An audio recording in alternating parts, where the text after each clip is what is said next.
This week, in Cabot, Arkansas, a popular real estate agent vanishes while showing a rural home, leading to an investigation that could be a race against time to find her alive. But the end result is a horror story complete with insane plot and terrible brutality. Welcome to Small Town Murder.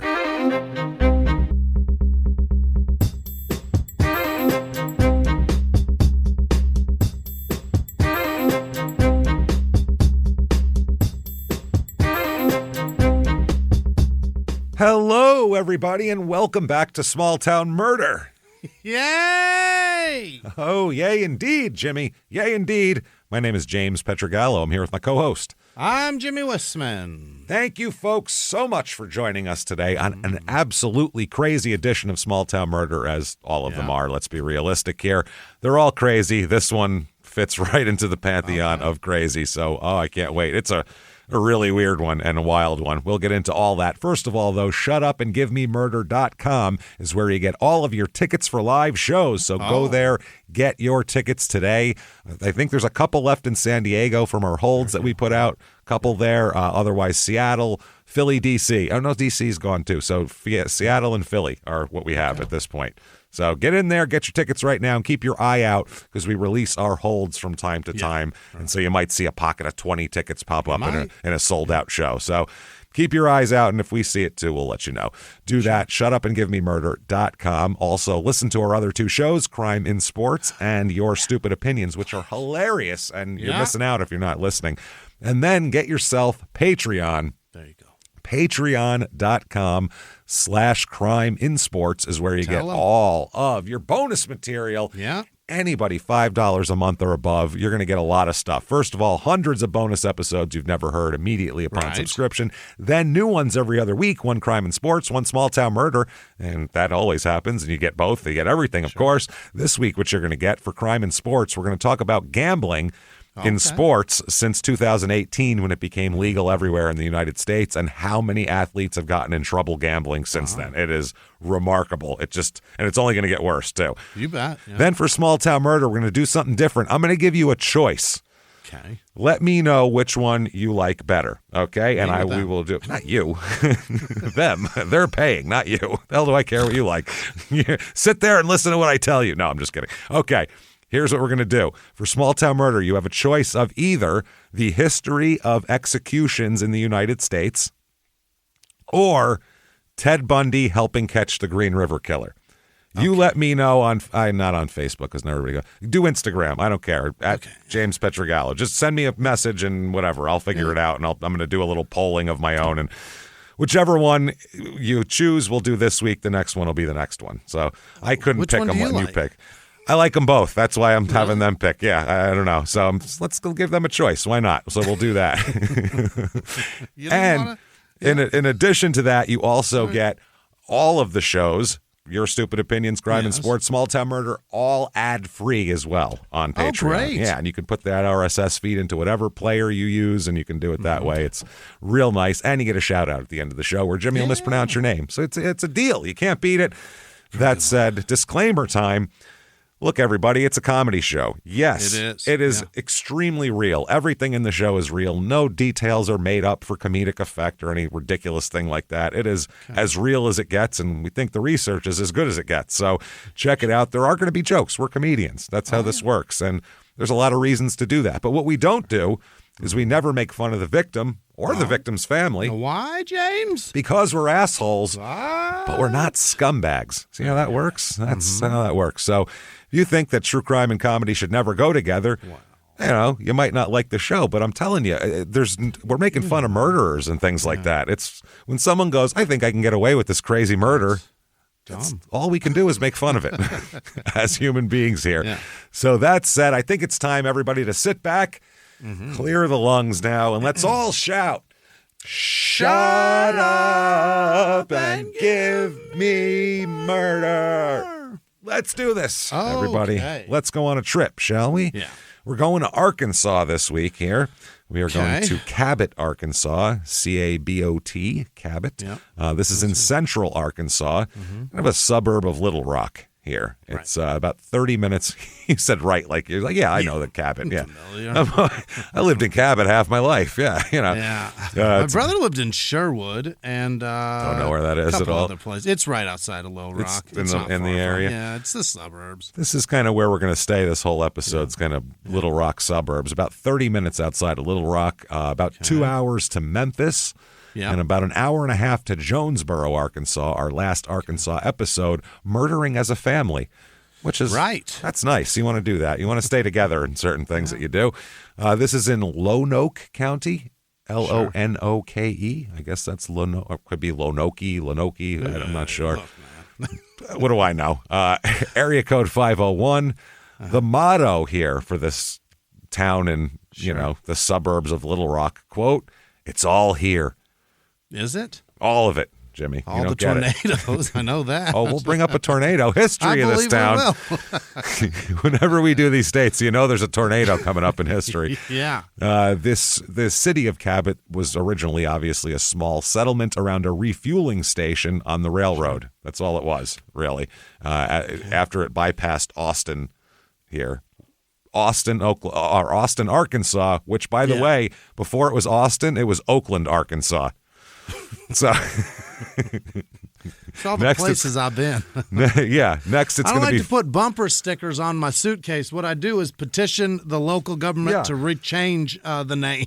I'm also moving over to Pittsburgh, Arkansas pretty soon. And I'll be Detroit, Arkansas when I'm done with that. Yeah. So first appeared in 1873, and they thought it's named after a railroad executive, which are always the. Right. That's some culture there. Cabot. Some dude. It's George Cabot Ward. So they just named it. I don't know why they didn't name it Ward, but that's fine. Right. It was incorporated in 1891. It was the 139th city in Arkansas. Wow, they've got that many? Yeah, they got a lot more, I assume. That was in the 1800s. Counties. Jesus, fuck, they got so many counties. March 29th, 1976, a huge tornado destroyed downtown Cabot. Here we are. Yeah. Killed 5 people, destroyed a shitload of buildings, and caused a festival that we'll talk about and things to do as well. We got the Twister Fest. Oh, yeah. It was it wasn't celebrating the tornado. It was to bring us together as neighbors. Twistival. Yeah, the Twistival. Cabot Twistival. The population has gone up a ton. It was in the early 80s, it was 5,000 people here. Now there's 27,000 people here about. So my God. It's really gone up a lot as people have moved out of Little Rock here. Yeah. Reviews of this town, here we go. Okay, 5 stars. We've never been there. What do we know? Never. Let's find out what the residents think. 5 stars. Cabot is a very quaint and safe town. The schools are amazing, and it is in close proximity to Little Rock and Conway, which are bigger cities. Oh, Conway. Got to go to Conway, Arkansas. Housing is affordable, and there is actually quite a bit of places to eat and shop. Overall, it's a good town and a good place to raise kids. When's the last time you talked about Conway? I think we did it on this show. Arkansas. Yeah, that's what I mean. I think the show. I've never heard of it otherwise. Yeah. Named after Conway Twitty, of course. That's where they. Yeah. Ladies and gentlemen, Conway Twitty. Conway Twitty. 3 stars. There is just food and shopping. That is all there is in Cabot. I thought it was all here, though. Right. What happened? And literally nothing else. Don't move here. So it's houses and strip malls is what they're saying. Right. Here's another 3 stars. I like this one. Cabot is a very nice place to live. The public schools are very good. I never had a problem with the schools. I like that Cabot has the option to graduate early through the ACE program. I also love the little strip mall that we have. Have you ever said I love the strip mall that we have? The strip mall. It has a Marshall's, and that is probably my favorite store ever. Dang! They got a Marshall. If a Ross comes to that town, her head's gonna fucking explode. Blow her fucking mind. They got Perry Ellis in that store. Oh my goodness, God! I saw Liz Claiborne. 1 star here. Yeah. Ugh. I am not from Cabot. That's the first issue.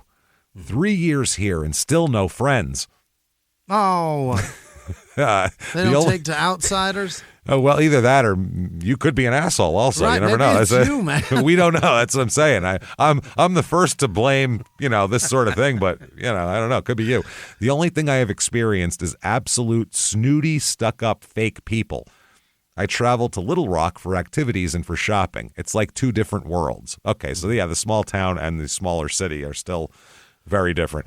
I've never been so relieved to move, and people who were born and raised here will speak very highly of the town. But if you're not from here, you will see the town in a whole different view. You bet. We don't take kindly to outsiders around here. Right. People, 26,411 is the current population. Few more men than women, or few more women than men, I'm sorry. It's about 50.8% women. Median age here slightly below the national average, about 3 years. It's 35.8 here.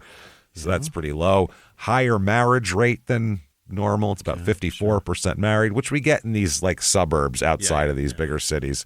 More people are married with children here than most places. Race in this town, 88.9% white, 1.4% black, 1.5% Asian, and 5.7% Hispanic. Religion here, normally in the rest of the country, 50-50. Here it's 46.5%, which is lower than I would have thought, honestly. But the highest one is going to be, it's going to be Baptist. Yeah, as we know, Baptists are the Catholics of the South, obviously. They are. That's pretty much it. I mean, it's mostly Baptist and a couple other, other Christians, 0.0% Jewish. It's pretty Baptist. Unemployment rate about average here, maybe slightly below. Median household income, little below the national average. It's $62,654 here. Yeah. Like 7,000 less than the national average. The cost of living here, which is what's important, I guess, in terms of that shit, is out of 100, which is regular, it's 82 here. Yeah. And the housing is the lowest thing of all. The median home cost here is $211,800. Yeah. Which is pretty inexpensive. In Arkansas, because you can't insure it. Yeah, no, the tornadoes will take it. The twisters will take it. In Arkansas, the median home cost is $181. So that's like a little less than half or a little more than half the average. So that's good Lord. It's pretty cheap. And if we've convinced you, damn it, Cabot, Arkansas is the only place for you. That's where you got to be. That Marshall's is calling you. You're like, I sense deals in the works here. We have for you the Cabot, Arkansas Real Estate Report.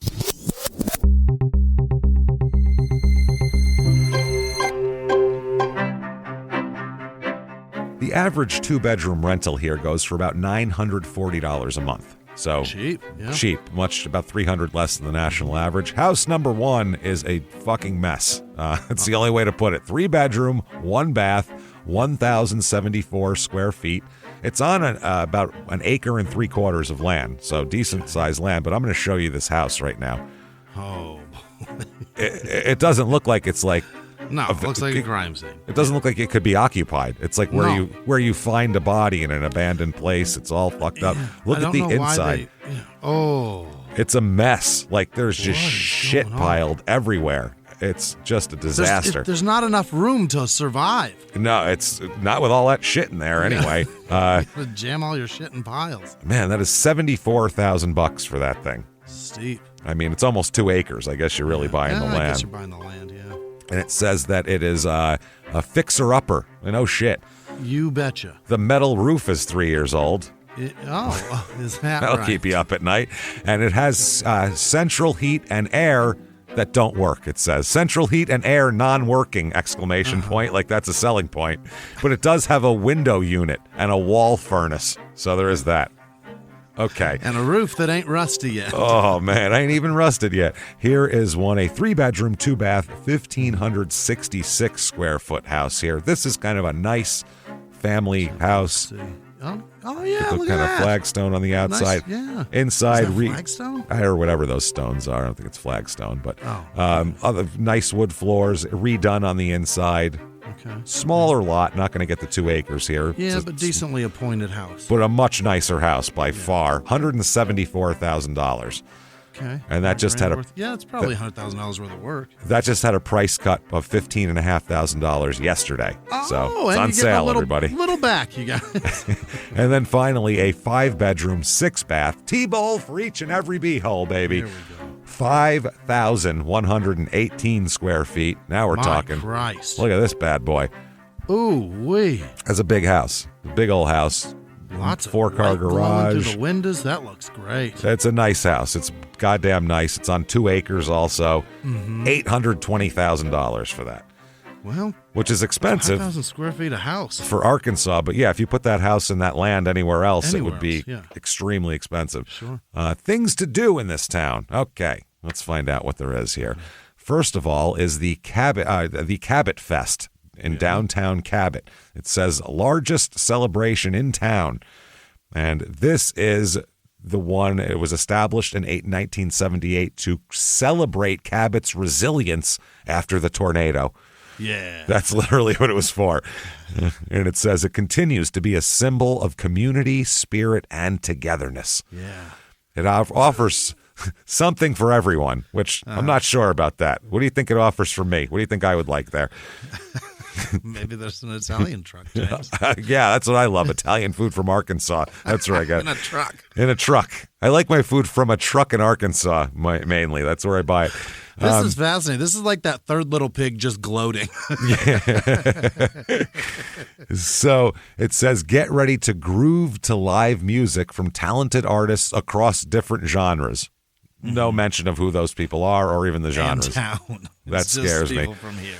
Take a spin on thrilling carnival rides. So let a meth addict operate a ride that came out of a truck for your child. That's perfect. Yeah. Explore the vibrant booths showcasing local crafts and unique finds. So people's handmade shit. Right. So local bands, people's handmade shit, and meth addicts doing a fucking tilt-a-whirl out of a suitcase. Perfect. Right. Excellent. Sounds perfect. Families can enjoy dedicated entertainment zones for the little one, while everyone can test their skills and maybe their stomachs at the legendary... You couldn't guess the next words I'm going to say if I gave you till the end of time. The end of time I could give you. At the legendary cricket spitting contest. Cricket spitting. You spit crickets. Oh, it's not. No, the crickets, you can't make them spit. You spit out crickets and see how, far you can shoot them. If I gave you till the end of time, would you have guessed cricket spitting contest? I mean, eventually at the end of time, I might get it. What the fuck kind of Mad Lib is that? Cricket spitting contest. You'd have to give me a clue. Holy shit. And then finally, Twisted Nightmares Haunted House is also something to do here. Seems to be a big deal. It has good reviews, 4.9 stars out of 134 reviews. We've done those haunted houses on Your Stupid Opinions, and they usually aren't so highly rated here. It's very weird, though, because look at the picture. They have this horrifying-looking clown. Okay, yeah. There. Mouth is closed, and it's got teeth painted on its face, and then they have this one. What the fuck? That's like real Pennywise. But it's just smiley, though. It doesn't even look scary. It looks happy. Oh, it doesn't have shitty teeth. That's just, he's just a smoker. It's like Ronald McDonald's got a cousin who's a little off. That's what it looks like. It doesn't look like horror or anything. No. But it says this is from a Facebook post in October of 2024 because the Cabot Fest is in October, and obviously they're operating in October. And it says, be out on the lookout tomorrow at Cabot Fest. We are going to be out there handing out a few free admissions and some buy one, get one half-price slips. This will only be valid for tomorrow night, 7 p.m. to 12 a.m. Cabot Fest special. So it's all intertwined, the Cabot Fest and the I love the buy one, house. get one half off. That's funny. I mean, we're not going to, let's not go crazy here. We can't give it away. And it is only tonight from 7 till 12. So if you're at this thing and you decide on the fly, I'm going to go to the haunted house, fine. Half off of one, but you got to buy two. Crime rate in this town, what we are interested in here, property crime is slightly above the national average. All right. And there we go. And then violent crime, murder, rape, robbery, and of course assault, the Mount Rushmore of crime, is about 1/3 beneath the national average. Huh. So a little more property crime than anything else here. That said, let's get right into this because we got a lot of murder to talk about and some weird stuff. Okay, let's start out September. This is a Thursday evening, September 25th, 2014. So not very far. Right. Everything is exactly the same pretty much. You have the same phone and the same social media that you still have the same @ for and everything else. Sure. 9 p.m., okay? Now, there's a man named Carl here, Carl Carter, CC. Yeah. Now, Carl Carter here, he calls 911. Yeah. Okay. And 911 says, what's your emergency? And Carl Carter Sr. says, my wife, her car is here. The door's open, but she's gone. Please help me. That's what he says. Please help me. Please help me. Yeah. My wife, her car is here. The door's open, but she's gone. Please help me. That's what he's saying. That's his quote. So police arrive, and it's not at Carl's house, by the way. Oh? Police arrive to an empty house, a for sale home, as a matter of fact. And they arrive. It's 14202 Old River Drive, and I'll give you some housing stats on that and everything in a little while here. And Carl is saying that, yes, my wife, Beverly, is a real estate agent, and this is the house she texted me that she was going to be showing tonight. Right. It got to be 9 o'clock, and I started to worry about her, so I came over here, and her car's here, the door's open, but she's not here. Okay, that's his story. 9 p.m. 9 p.m. She was supposed to show the house around 6. That was the plan. So she's got a brown Cadillac SUV in the driveway. Purse is on the passenger seat. Okay. So that's interesting. Credit cards visible in an open I mean, it's, if you wanted to rob something, there it is. The house door is wide open as well. Yeah. So now Carl says that he went, because they said, well, what did you do when you got here? He said, well, the door was wide open, so I went in. And I yelled, Beverly, and, I used my phone there's no power, so I used my phone flashlight looking for her, Beverly. Okay. He said, I checked every room, even the attic. Really? Yeah, which I was like, who the hell climbs up to an attic? That's wild. What, is it open? What is it? I don't know. It's probably one of those pull-down jobs with the stairs that come down. I mean, to go up there would be wild. Now, right away, investigators find that his fingerprints are all over the house, Carl's. Really? All over the place. So they're like, you had time to touch everything in the house. Right. In the minimal time it took you to go in, look around, and call us.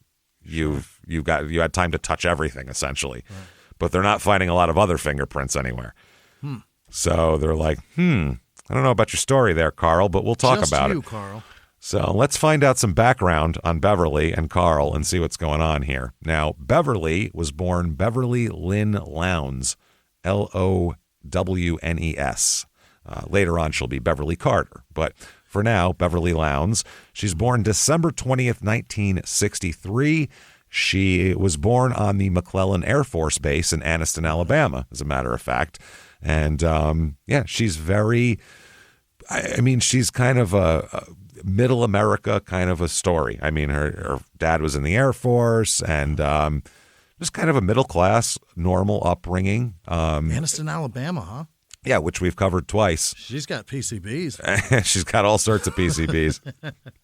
and a dipshit writing for a local paper as well. She's got a lot of stuff. I remember that place. Oh, we remember it well. I remember ripping that guy a new asshole and then getting no response, which was fun. She's probably I like got that. some health issues, this lady. So Beverly is very friendly and very good at meeting people. Very good at gregarious. She can just go up and talk to somebody and they feel like they've known her forever. One of those type of people. Yeah, life of the party, but just making people feel comfortable and trusting her right away. She's just that kind of person, which would make sense that you'd be a real estate agent later. That's kind of the qualities that you need is. You'll move some houses. You got to move some houses with that personality. Yeah. I'd be a terrible real estate agent because I'd be like, here it is. They'd be like, well, what about this? I go, you fucking like it or not? I don't know. What do you want me to change it? That's what it is. This is the house. Do you like it or not? You said you wanted these things. This house has them. This is house. No, you're buying this fucking house. I've had it with you. You buy this house or not, asshole? I'd be the worst real estate agent, I swear to God. So by 16, she got a teenage job and she worked at the Dairy Bar in Texas, which is a ice cream and hamburger stand. Got it. Essentially. Yeah. So, and this is in, like 1972. So you got to, put it back that time period. So she's, just selling burgers and shit here. Sure. That's when she meets old Carl Carter, swaggering in, looking for a burger here. He's 3 years older than her and is a construction worker. Oh. So a 19-year-old construction worker is going to the hamburger shop going, I'm going to get me that teenage girl right there. He's apparently a charming guy. He's not the most refined, but charming, has a charm to him. Yeah.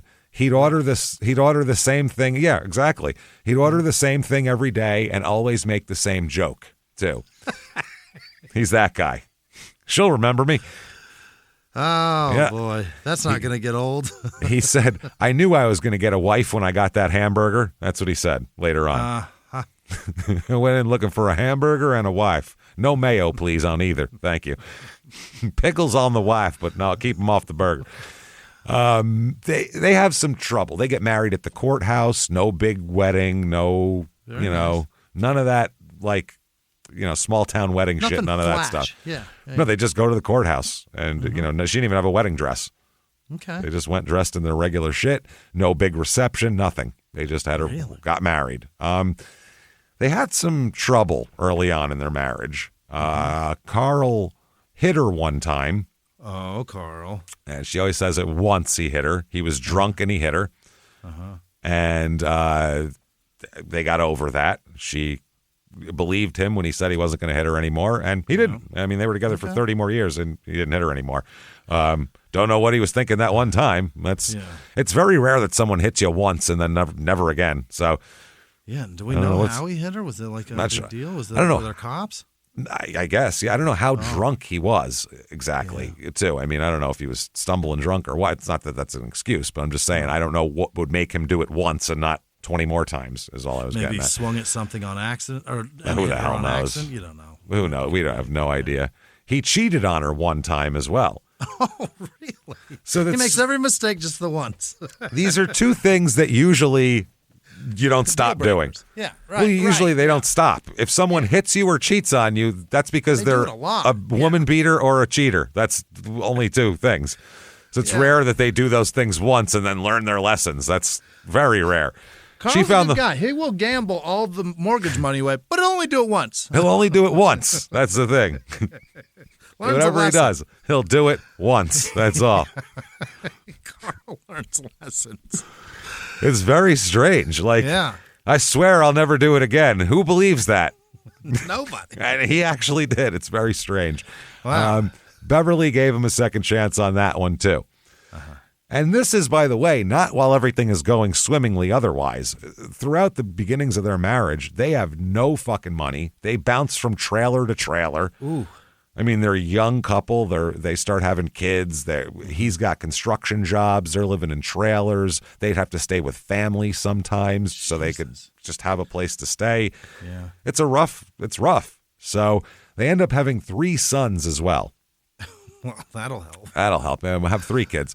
All C names, by the way. Carl Jr., then Christopher in 1984, he's born, and then Chad is the youngest. Oh. So all C's. Carl, Christopher, Chad. Ran out of K names. Switched it up a little with Chad. It's like, well, I don't want people thinking it's with a K. Yeah, I don't want people thinking it's weird.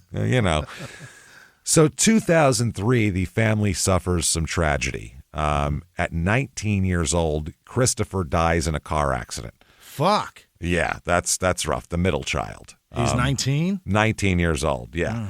So now Christopher at 19 already had a wife and a daughter. Dang, Chris. Yeah, a daughter named Bailey. Now Beverly ends up taking in Bailey. Really? I don't know if the mother couldn't handle it or what, but Beverly ends up being her granddaughter's, caretaker. Yeah. Hey everybody, just going to take a quick break from the show to tell you how to get better wine in better ways with Naked Wines. NakedWines.com. Yeah, you walk in the store and you look at the whole wine aisle and you go, oh my God, your eyes glaze over. It's just bottles. You don't know. Yeah. Unless you're a sommelier, what do you know about these, all these wines? So I don't do that anymore. I'm not going to go walk down aisles and not know what I'm doing anymore.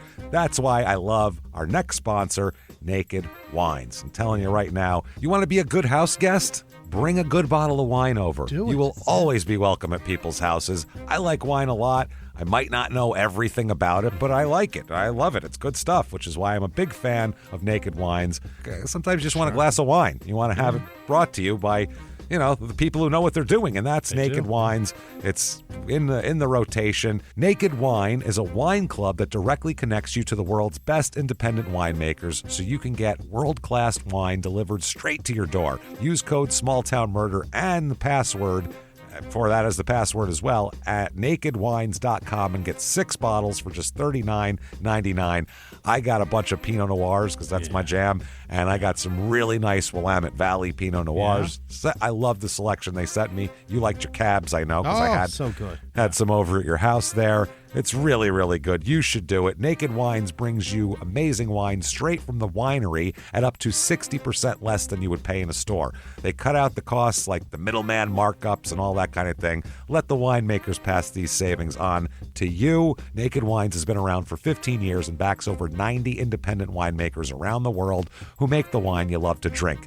Now is the time to join the Naked Wines community. Head to nakedwines.com/smalltownmurder, enter voucher, and just put our code SmallTownMurder for both the code and the password for 6 bottles of wine for just $39.99 with shipping included. That's $100 off your first 6 bottles at nakedwines.com/smalltownmurder and use the code and password SmallTownMurder for 6 bottles of wine for $39.99.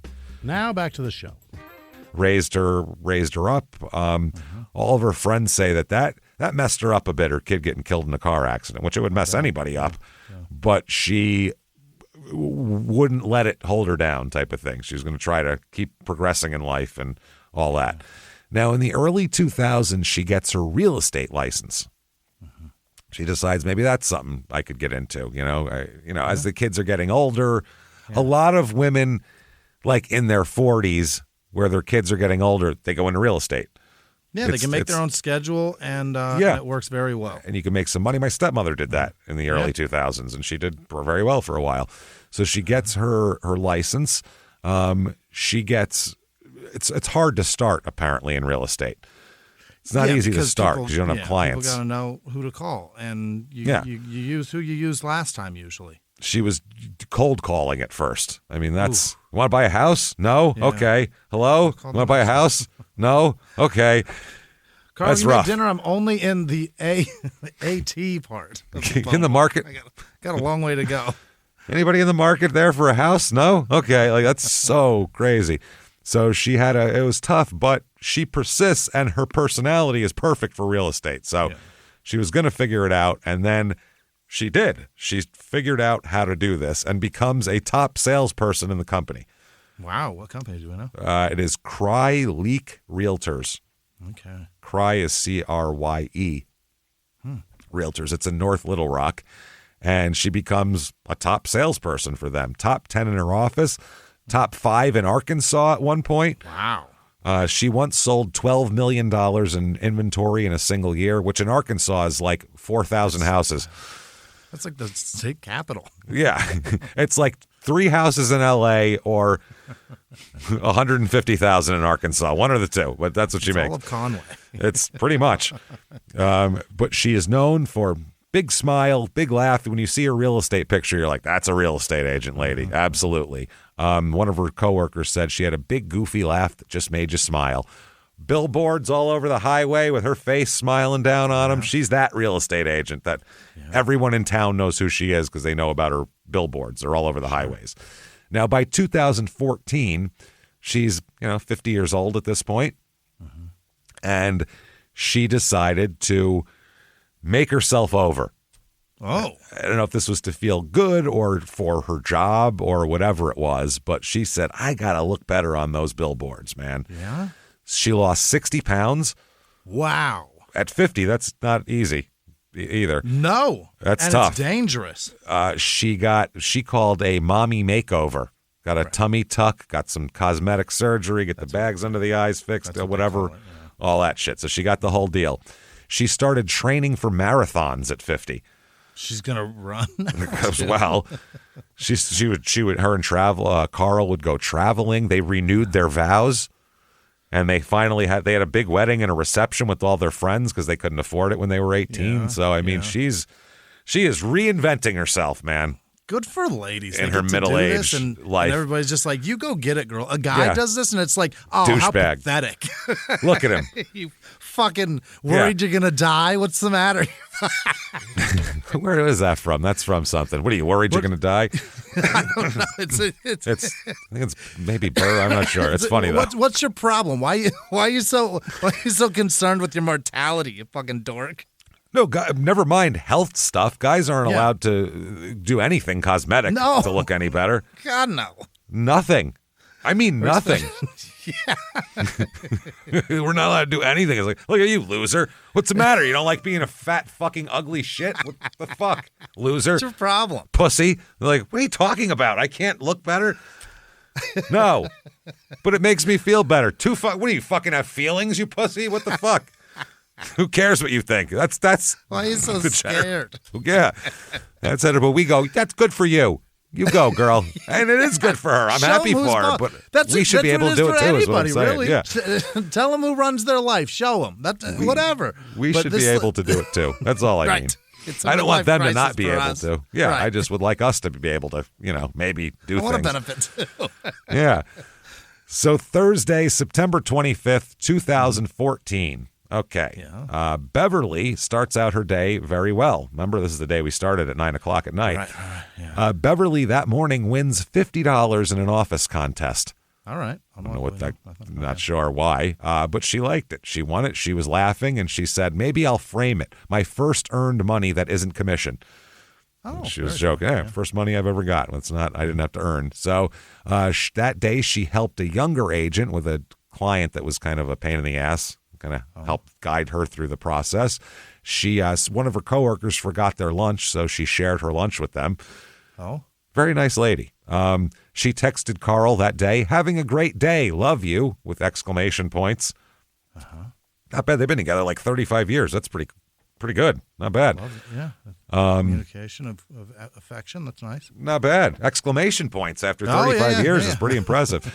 Exclamation affection. That's nice. Not even "I love you ... like now I'm gonna die" or whatever. It's "I love you" and I do. So she has a busy day, but she has one last showing at 6 o'clock. And that is a couple. A Stephen and Crystal Adams are interested in a property at 14202 Old River Drive in Scott, Arkansas, which is a small town of about 70 people, just outside of here. Yeah, very, very, very, very small place. Where here's the house here. I can show you that. It's a big house, nice house. Oh, that's interesting. Yeah, that's those attic window things, coming off the front of it. Yeah, exactly. So decent house, and this is a house that's been on the market for a minute, and otherwise, because she had a long day, but she's like, "Fuck, this thing's been on the market for a while. Move it. I'm tired of looking at it." And there's not a lot of interest in it, and someone's interested in it, and they said they're cash buyers, and ready to, if they like it, they're going to move quick on it. So she's like, "Fuck, I got to do this." So one of those things, you don't feel like it, but you have to. So she says, "I got a 6 o'clock. I got to show these people, Stephen and Crystal Adams," and she said, "There's always a buyer for every house, basically." And this house, she staged it herself. She spent her own money on flowers and shit like that. And like she was really trying to sell this goddamn house. Up front. Hell yeah. Yeah, do all that kind of crap. So Beverly calls Carl here that day, and she said, "Hey, honey, I've got one more showing. That couple I mentioned, the Adams, the house on Old River Drive. I'll grab Mexican food on the way home. My treat," she says.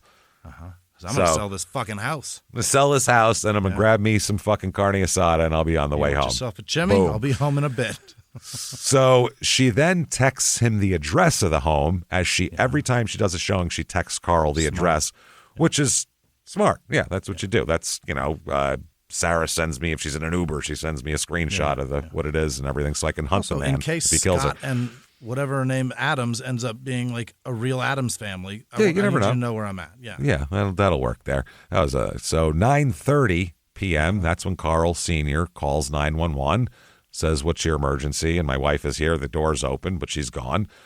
I said, police arrive. He tells his story. He's got fingerprints all over the fucking house. Right. That's the story. So 10 p.m. to midnight, the police are really going over this place with a fine-tooth comb because it's clear that nobody just leaves their car in the driveway with their purse wide open with all sorts of shit and the house door swinging open too. There's got to be somewhere nearby. Yeah. So at this point, friends and coworkers start to gather at the scene as well. And this is like late at night on a Thursday night. But they hear that what happens, so everybody comes here. Now, they notice that dust disturbance. There's some dust disturbance on the floor. And when they look at it in whatever light you can see that someone, basically it's a person laid down on the floor. You can see that. That's how the dust is disturbed in the shape of a person on the floor. They also find tire tracks on the lawn near the front door. Oh.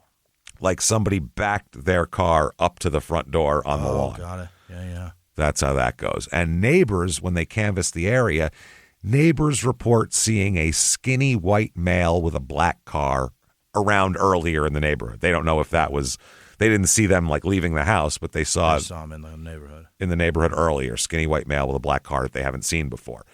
Okay. So 1 a.m. comes around. It's now about 7 hours since anyone's heard from Beverly. Right. At this point, which is a little bit weird. And at this point, everybody's texting her too. I mean, that there's some foul play here just based on the It's very strange, yeah. If I see the purse on the front seat, I'm going alien abduction is best case scenario here because this is no one leaves their purse on the front seat. So that's what's interesting here. Now, they're all texting her. At one point, Carl gets a text back from her at 1 a.m. Oh. Carl gets a text back. And it says, "Sorry, phone being dead, having drinks now." That's what it says in the text. It's like now, she doesn't know that we found her car. Yeah, like I'm just out. I'm having fun. I'm having drinks. I don't have my ID or my purse or anything like that, or any money to pay for them, but I'm out having drinks. They bought the house cash right so fast. We celebrating. Left the front door open, and we're having drinks already. Champagne's a poppin'. Yeah, right. Carl knows it's immediately not Beverly. Number one, because that's ridiculous, and number two, she never, ever, ever drinks. Doesn't drink. Period. So she ain't out having drinks. No. And also, sorry, phone being dead is a weird thing to say. Sorry, phone being dead. It's not her, obviously. Right. Yeah. One of Beverly's coworkers also texted her a little bit earlier, "Did you leave that red folder on my desk?" Which is real estate code for "Are you in danger?" Oh. It's an industry standard thing they all do. Nice. "Did you leave that red folder on my desk?" means "Are you in danger?" So if you hear someone saying that, they think you're a creep. That's what that means. They think you're a huge fucking creep and a problem. So there's no response that this person got. So the only one text has been replied to, and that's at 1 a.m., and that's "Sorry, phone being dead, having drinks now." Okay. And like I said, Carl knows that Beverly never, ever, ever drinks. So there's something amiss here. So by the next morning, this is the biggest story in Arkansas. Can't be any bigger. Yeah. Huge because everyone knows her face. She is all they have to say is Beverly Carter and they show the billboards. And shit, everyone knows who she is. So that's a good thing in one way, where if a missing person where everyone knows what she looks like, that's pretty helpful. You don't need to really distribute flyers. Just go, look up there. Yeah. See that fucking 10-foot tall picture of that blonde lady? That's who we're looking for. Remember when the Empire Glass guy got murdered in Phoenix? That was crazy. Yes, that was wild. So it's a big story, flyers and TV. It's on social media. Hashtag find Beverly trends. It's A big deal. By that morning, there are over 200 volunteers doing search parties that morning. Yeah. I mean, it's wild. Real estate offices across the area are closed down that day, and their employees come to help look for Beverly. They closed ranks. Yeah. Well, this is, I mean, if there's somebody out there kidnapping a real estate agent, what are you going to do? Go show houses today? That's crazy. You know? That's a great point. Yeah, fuck that. We got to find this shit. Yeah. So all of these volunteers gathered to search by foot. They got ATVs everywhere in the area, just scouring. They questioned residents to see if anybody has seen anything, just anything you can do. So a lot of volunteers gathered at the Stone Links Golf Course in North Little Rock. They figured that would be the starting point before they would split into groups to get basically going closer to the area of that home. Closing in from like her office to that home, somewhere in there, and seeing if that's part of it. One of the realtors who works with Beverly, he coordinated the effort, David Goldstein, and he set up a grid of the area to develop a plan to search everything we possibly can, he said. Right.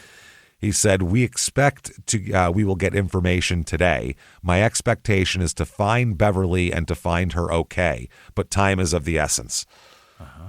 So I don't know what evidence he's basing that on, that I feel like we're going to find her. She'll be okay, but, well, that she'll be okay. The first 48, no one's ever okay. Oh, right. Great point. Yeah. It's the first 48 because someone wasn't okay. Yeah, but the first, in clock first 48, doesn't start. If you don't find them in the first 48, it's a problem. Or if you don't solve it in the first 48. Solve it, yeah. A kidnapping, if you don't find it like in the first hour, you're in deep shit, basically. Yeah. Okay. So, man, it's why now Carl is also there too. He said that it means everything to me. Everybody's support, the prayers and emails, the Facebook posts, the sharing, everything. It just shows that what we give is appreciated, and it comes back when we need it. Right. Now the volunteers, they're looking in all the drainage ditches. They're knocking on doors, and every door they're looking. If a bush looks disheveled, they'll go in it. Like, they're just looking everywhere. A lot of people just walk the shoulders of the US 165 highway, just poking sticks into the tall brush. Wow. Just looking for anything as they walk down the highway, and also waving big signs with her picture on it as the cars pass by too, saying missing with her picture. I have a picture of one of these people doing it. Deputies respond to reports of several possible leads. But by midday on Saturday, all of those leads turn out to be bullshit or just dead ends. Yeah. One group found a towel along the highway. Could be from anybody. Could have flown out a window out of the back of a pickup truck. They don't know. Oh, that happens all the time. Another saw tracks in a field that looked fresh. Again, you're in rural Arkansas. Anybody could have taken their ATV out there or a truck brand new to go. Tire tracks, officer. I mean, people drive off the road in Arkansas quite a bit, so that's not that weird. But they're looking for any little thing here. One person here, Susan Vaught, who worked with her at the real estate office, said that she learned of this in the middle of the night. She got a phone call, and she helped investigators to access Beverly's computer to try to find out who she may have been showing the home to. They're looking at it on a digital front too, and they're looking at tire tracks and everything. She said it's just on and on and on trying to find clues. We're just trying to find clues. Somebody's going to find her alive. That's the only call we want. It's the only one. It's the only one. Judging by the name of the show, I don't know if this lady's going to get what she wants. Let's just say that. I got news for her. It's going to be a tough one. Somebody's not going to end up with. No, someone's going to die. We don't know if it's Beverly, but somebody's dying. In a bag. Now, the real estate community within 24 hours immediately start changing all of their practices in the Little Rock area. Oh. They start using the buddy system. Going to a house alone to show it to anybody. Bring another agent with you. Offices now through the area require preliminary meetings before showings. You can't just call and say, I want to go look at that house, and they go, okay, I'll meet you there. You got to go down to the office and fucking talk to them. They got to get a copy of your driver's license and all that kind of shit. And then they'll send you out with 2 real estate agents. Sure. And also self-defense classes in the area, enrollment surged 300% by Saturday afternoon. Isn't that fascinating? That human nature is wild. We're very locks, reactionary. Guns, and we start learning how to fight. We're reactionary. Yeah. That's all it about is. Everything. About anything and everything. Yeah, we're totally reactionary. And this is fascinating, too. It's like if you're going to kill one real estate agent, now you have to kill two. Well, yeah. Well, maybe that's a guy. Yeah. Yeah, maybe that's a way of getting. I mean, how else do you get pretty well made up women into an empty house with you if you're a creep? Yeah, that's a way to do it, I guess. Sure enough. So here's one thing they look at is, was Beverly messing around? Did she have something going on the side? Okay. Got a little affair going. Who knows? You know what I mean? So one of the investigators told one of her friends, Brenda Rhodes, basically is what happened with Beverly. Is she seeing anybody on the side? Is she doing this? And this person was like, no, absolutely not. Chance. No, Beverly is what you see is what you get. And this investigator said, everybody has a secret life. And her friend said, if you knew Beverly, she was an open book. Okay. No secret lights, no secret life. And it's confirmed by the investigation. They find no dating sites, no deleted history, no secret life. Just a lady that goes to work, sells houses, and comes home to her husband. That's it. That's all she does.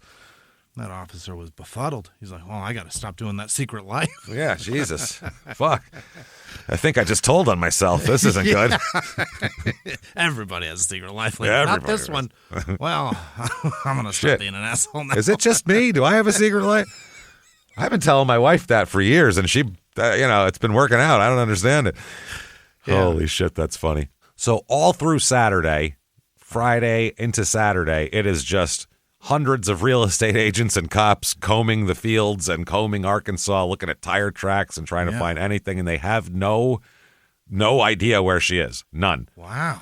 Sunday morning comes around. This is day 3 of missing now. This is the whole weekend. This is bad. This is when investigators get a break in the case. A little break here. They're working on the digital end of it, not on the, if this was 1975, they'd have no fucking idea. It'd be Nothing. Over. Yeah. They'd have no idea. But nowadays, though, with the digital trail, they find the names Stephen and Crystal Adams that lead to a Text Me account, which is an app, okay? Now, it's an anonymous, it's like WhatsApp, basically. It's an anonymous messaging service. Now, but they still keep records, though. Even though it's anonymous, they keep records. So this trail leads to a phone. Yes. Under the phone, the person who owns the phone is named Crystal Lowry. Oh, now, remember, it was Stephen and Crystal Adams was the couple. Crystal Lowry. So they determined through these records that Beverly placed a phone call at 3:58 p.m. on September 25th to phone number 914, which is New York area code. That is upstate New York area code 914. That's used to be Poughkeepsie's area code. 914-206-1776 for approximately 15 minutes and 45 seconds. So she had a long call. Yeah. It's a long call talking about real estate shit. How many bathrooms you need? Yep. Mm-hmm. Yeah, what's that? What's this? So the investigators determined that the phone number, 914-206-1776, returned to Text Me Inc. So that's not a phone number that's from an actual phone. That is like an anonymous one, basically. Right.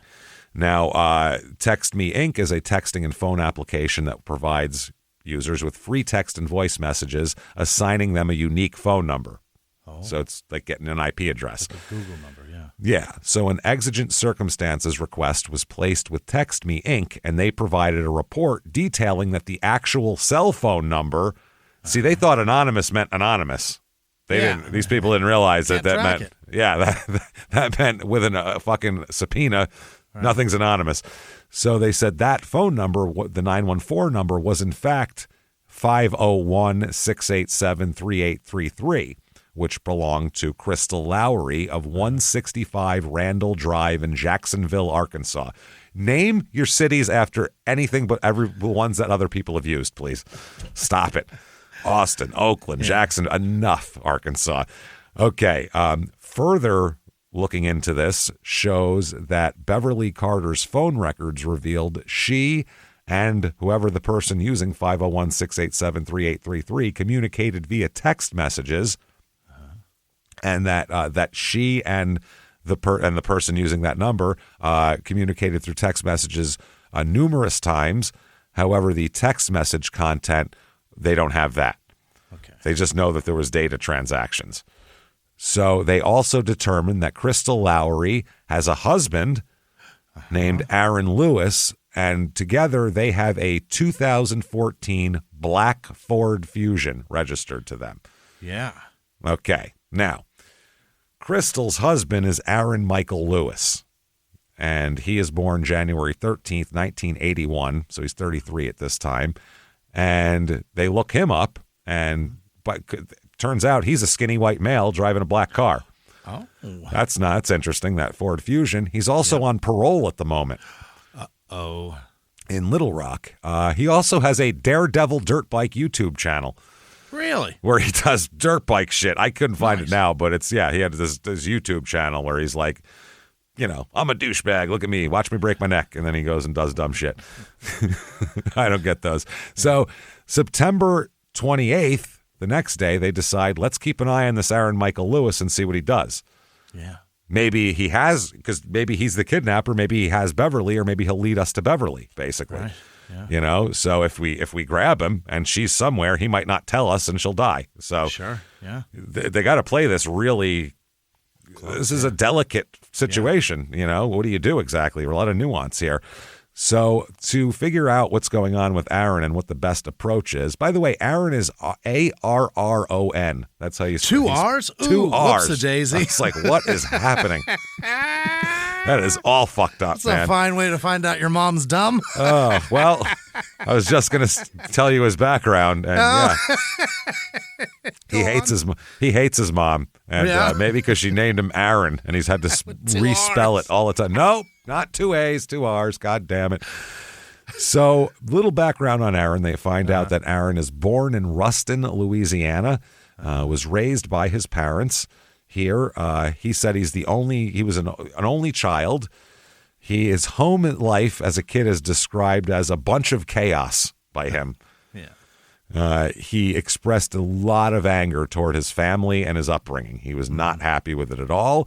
He said his birth was a mistake and that his mother was often unfaithful to his father, so he didn't even know if he was really his father's. Who knows, basically, is what he said. Boy.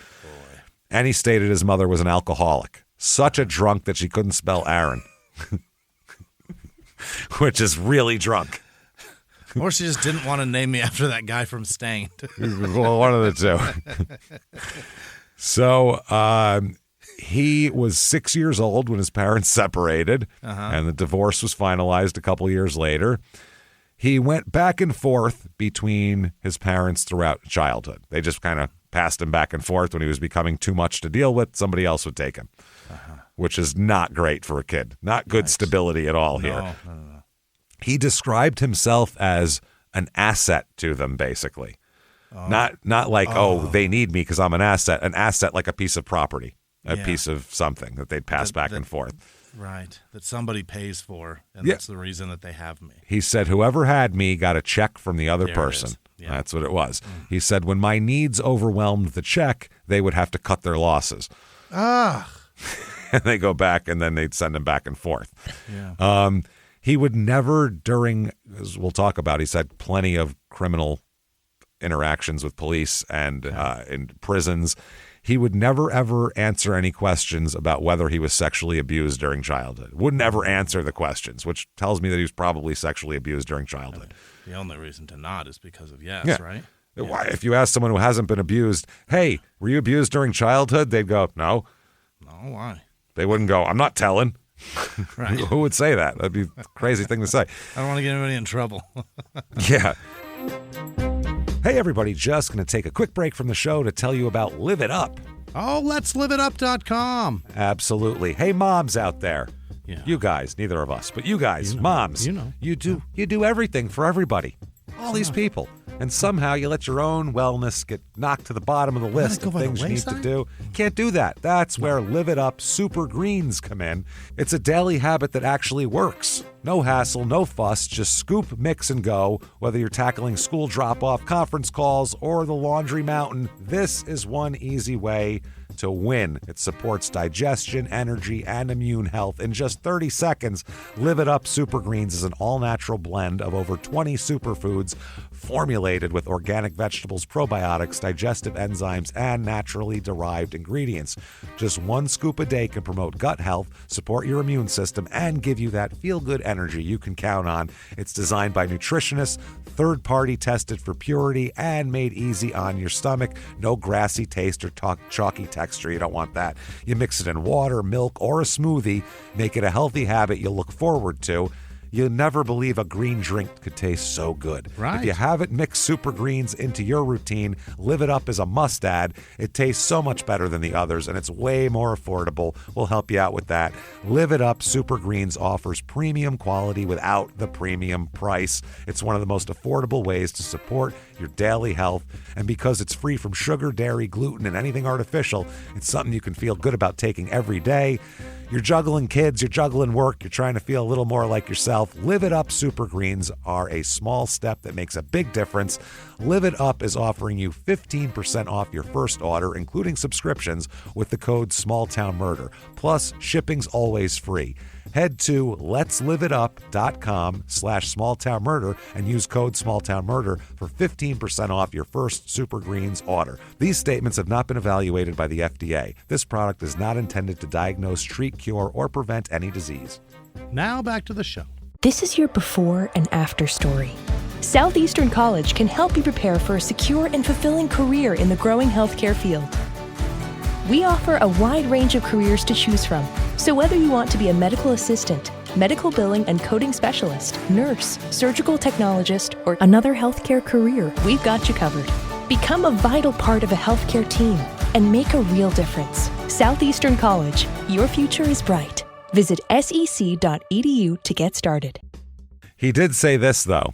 Quote, I believe both my parents deserve to die for how they brought me up. They were shit parents. Holy fuck. Deserve to die. I mean, my parents were shit too, but they don't deserve to die. You know, I mean, they were just kind of uninterested. That's all. I wasn't. I'm sure he had it worse too, from what it sounds like. He said his parents never engaged in activities with him or brought him anywhere. Oh, no, it's sounding familiar. Deserve to die. He described just constant instability throughout his childhood.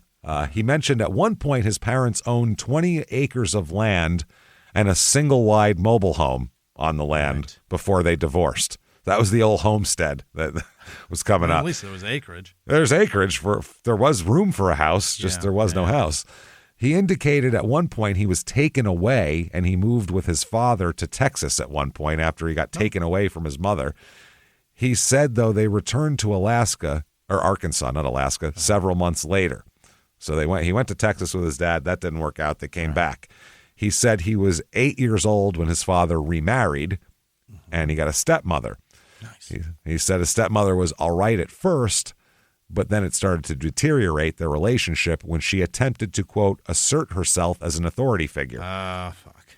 That he was living with them. So, I mean, that's tough. That's such a really difficult role to play. Yeah, it's such a hard role to play of what's too much, what's not enough. You don't want to ignore the kid. Are tough to find. Holy shit. It's hard. And stepdad's the same way. Yeah. It's such a hard fucking role to fill because it's not defined really by anything. And the initial involvement is I'm here as support for your father, but I'm your friend. And then it turns into I'm not your friend. Take out the fucking trash. And exactly. Then now it Because after a while, it's you're more of a parental thing. It's really hard. It's a tough role to play. It's difficult. So I admire anybody that does it well. It's hard. It's not fucking easy at all. No. He said that he just didn't fit in to his stepmother's parenting style because it was so different from his father, who was so laid back. In other words, didn't give a shit at all, is really what he means to say. He said he recalled he lived with his grandparents in Tennessee for some amount of time in the 3rd grade. And then his mother signed him out of school and brought him to Texas to live with her. So he went to live with, yeah, but it's not even custodial kidnapping because she still has custody. Okay. He was just living with his grandparents because who knows why. So now he's been back and forth with his dad and back in Texas and Tennessee and then moving. It's a lot of drama for a kid here. Yeah. Then a little while later, after his mom took him to Texas, his mother returned to Louisiana and left him in the care of her boyfriend. Boyfriend. Oh, boy. Not his stepfather, not his real father. Not her husband. Her boyfriend. Oof. She said, I'm going to Louisiana. Watch this, will you? And then handed him over. So he called his father up because he didn't know what else to do. And his father came and got him. So then he went back to Tennessee. Okay. So this is the time he said that's when behavioral problems started coming about in his life is around now. And he had behavioral problems beginning during elementary school, which is pretty much right when this is all happening. Which I don't know how you wouldn't have behavioral problems in school with all this. It would be impossible. Right. Yeah. That would be a really broken child who would just still be like, I mean, that's a kid who's just spirit completely broken.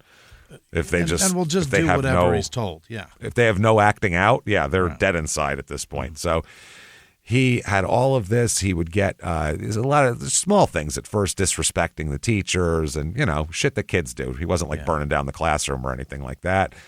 He would get disciplined or even paddled sometimes back then, which is, in the late 80s in the South, you could still paddle. Starting to be a not so good thing to do. No, I think it was not a good thing to do for about 20, 30 years before that. But at that point, it takes a while for shit to get to Arkansas. Yeah, society was like, that's not good. No. He was prescribed Ritalin in the 4th grade due to difficulty concentrating. So he had some ADD. He ran away from home all the time. His mother was charged with neglect on more than one occasion because he was a runaway and she wasn't even fucking looking for him because she didn't care. Yeah. He said, this is a real weird quote that he has here. During childhood, he said he had a lot of associates but no friends. Associates? Who the hell says they have associates when they're 9?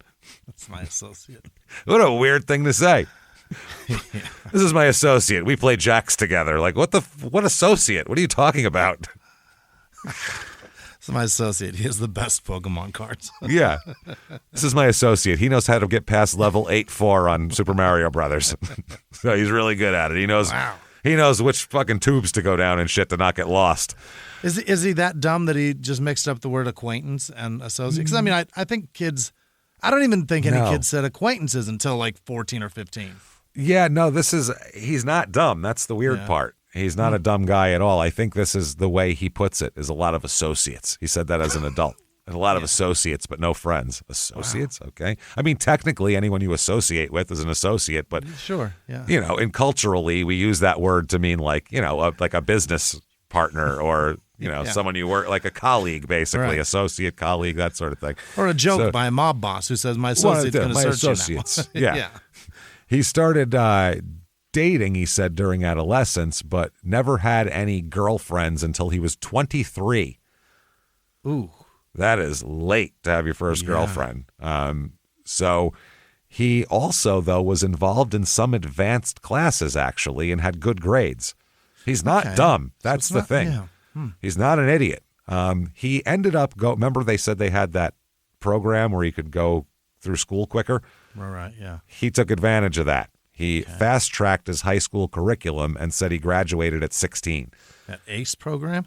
I don't know if it was that program or not, but he graduated, something like that. He graduated at 16 because he just didn't want to, he was tired of school. He didn't want to be there anymore. Yeah. So now a little bit about his background more here on drugs and alcohol and shit. He said that he first tried alcohol when he was 16, but he didn't like it. Oh. Not a drinker. No. He said he was typically the designated driver because he didn't like to drink. So he said that he may drink, on occasion, he'll drink up to 2 beers. Not a big beer, just not a big drinker. Okay. So 2 beers is the tops, and that's every once in a while. Yeah. He's not an alcoholic at all like that. He says he's tried marijuana several times, but wasn't into that either. He said he did like, during his youth, though, LSD, ecstasy, and meth. Those were the ones he liked. What? Those spoke to them, which are very different drugs, which is... It's fascinating to go to that and not enjoy alcohol at all. If you like LSD, that doesn't mean you like alcohol. No, I mean, those are very different. The meth guy starts, he drinks early. But because it's weird. Okay, you got acid, which is LSD is acid, whatever. It's a hallucinogen. And then you got meth, which is just make you up. Ecstasy is a mix between the two of them, pretty much. Right. That's pretty much the effect you're going for is a speedy acid trip kind of deal. A speedy, horny acid trip, So that's interesting. But those are the ones he's into. He said he was hospitalized for 4 days at the age of 16 due to meth use. Yeah. The reason why he was hospitalized was he hadn't slept for 7 days. Whoa. And was severely dehydrated. Yeah. And he said he lost, I don't know how true this is. He said he lost 40 pounds during that time. I don't know how you lose 40 pounds that quick. I mean, your body's burning all day long, right? I guess. Maybe, I'm sure once he drank some water, he probably, that was 10 pounds, you know what I mean? Yeah. So he never really has drug-related arrests or anything like that, though. And he says as he grows up during adulthood, he's not really into drugs anymore at all. Just a phase, man. Just a phase, which is, you don't usually go through a 7-day meth binge phase. It's not a phase, you know what I mean? Like, LSD, you might do it. LSD, ecstasy, and meth phase. Yeah. LSD is a phase. Yeah, but not with all of those. And also the meth. Very addictive form of meth. Meth is the one that's... Meth is not a phase. Ecstasy is a phase. LSD is a phase. I know plenty of people that did a bunch of ecstasy when they were 20, 21, never did it again. Just they were doing it while they were partying, while they were doing certain things. LSD, I did a bunch of acid in high school, but I haven't done it since I was fucking 18 because it's a lot. You know what I mean? It makes your brain... It's too much on your brain. I don't have that anymore. I can't do that anymore. I'm not going to injure my brain at this point in my life. But, when you're 17, it's fine. But meth is... That's a profession. Meth. That is... That doesn't just injure your brain. That's meth not a phase. Injures everything. Oh, it's not a phase. It's fucking terrible. Yeah. It's the worst. So after high school, Aaron worked in a department store call center for a few months. Then he worked at as a cashier at a gas station. He'll end up getting a job at a cement plant later on here. Good. He started working for this cement company in 2014. His duties were to drive trucks and pour cement, which is exactly what I would think you would do at a cement company. Drive trucks and pour cement. The hardest part of the cement job, though. Yeah, that's bottom rung. Yeah. When you first get in. Yeah, that's him. He has no experience, no education. Drive this here and pour it, motherfucker. Yeah. That's like $20 an hour. That's a good job. That's good. Yeah, you'll make a living. That's good. It's just a hard job. Gig. It's early in the morning. It's it's hard. So he was fired because he refused to drive a truck that was not operating correctly, he said. The truck was messed up. They wanted me to drive it anyway. That's my guy. Stands not on safety. Me. Hell yeah. Yeah, right. I'm sure that's what it was. I'm sure he's a real stickler, this guy, for safety. For the safety. Like, let me take some acid and snort this meth, and then we'll get it in the truck, because I care about safety. That's our safety rep, Aaron. He said that the work was easy and it paid well, so that's why he didn't mind doing it. He liked it. He has a commercial driver's license. He's got a CDL. He said he has 2 young children from different women as well. Oh. So he's got, somewhere along the line, he implanted a couple of seeds in a couple of people and has 2 kids that he obviously has nothing to fucking do with, which is probably better off for the kids, if I'm being honest here. Certainly. He said that he moved to Arkansas and married the mother of his second child for, quote, several months in 2011. I really gave it as much of a shot as I could. I was there for several months. Like, it was several. Like, I really, really tried my best. 10, 11 weeks, something like that. Something like that. He said that they only married because, quote, I was going on the run and he wanted his son to have his last name. Oh. Yeah. His wife filed for divorce when he ended up going to prison, which we'll talk about why he went to prison. And the court awarded her full custody, and obviously he hasn't really seen the kid. He said that he has paid child support and tried to get visitation rights, but claimed that his ex-wife, quote, made me out to be horrible. Oh, he said, it made me out to be like some kind of meth addict criminal or something. It's, It made me out to be Just like 'cause an I was in absent prison. father that went to prison. I mean, yeah, just because I was in prison. One time in a psychological exam here, when they asked about past romantic relationships, he said, women are okay. Which is the weirdest thing I ever. He said, women are okay. They're part of life. Are they? Which I don't even know if that's, I've never heard anyone say that before. I don't know what that means.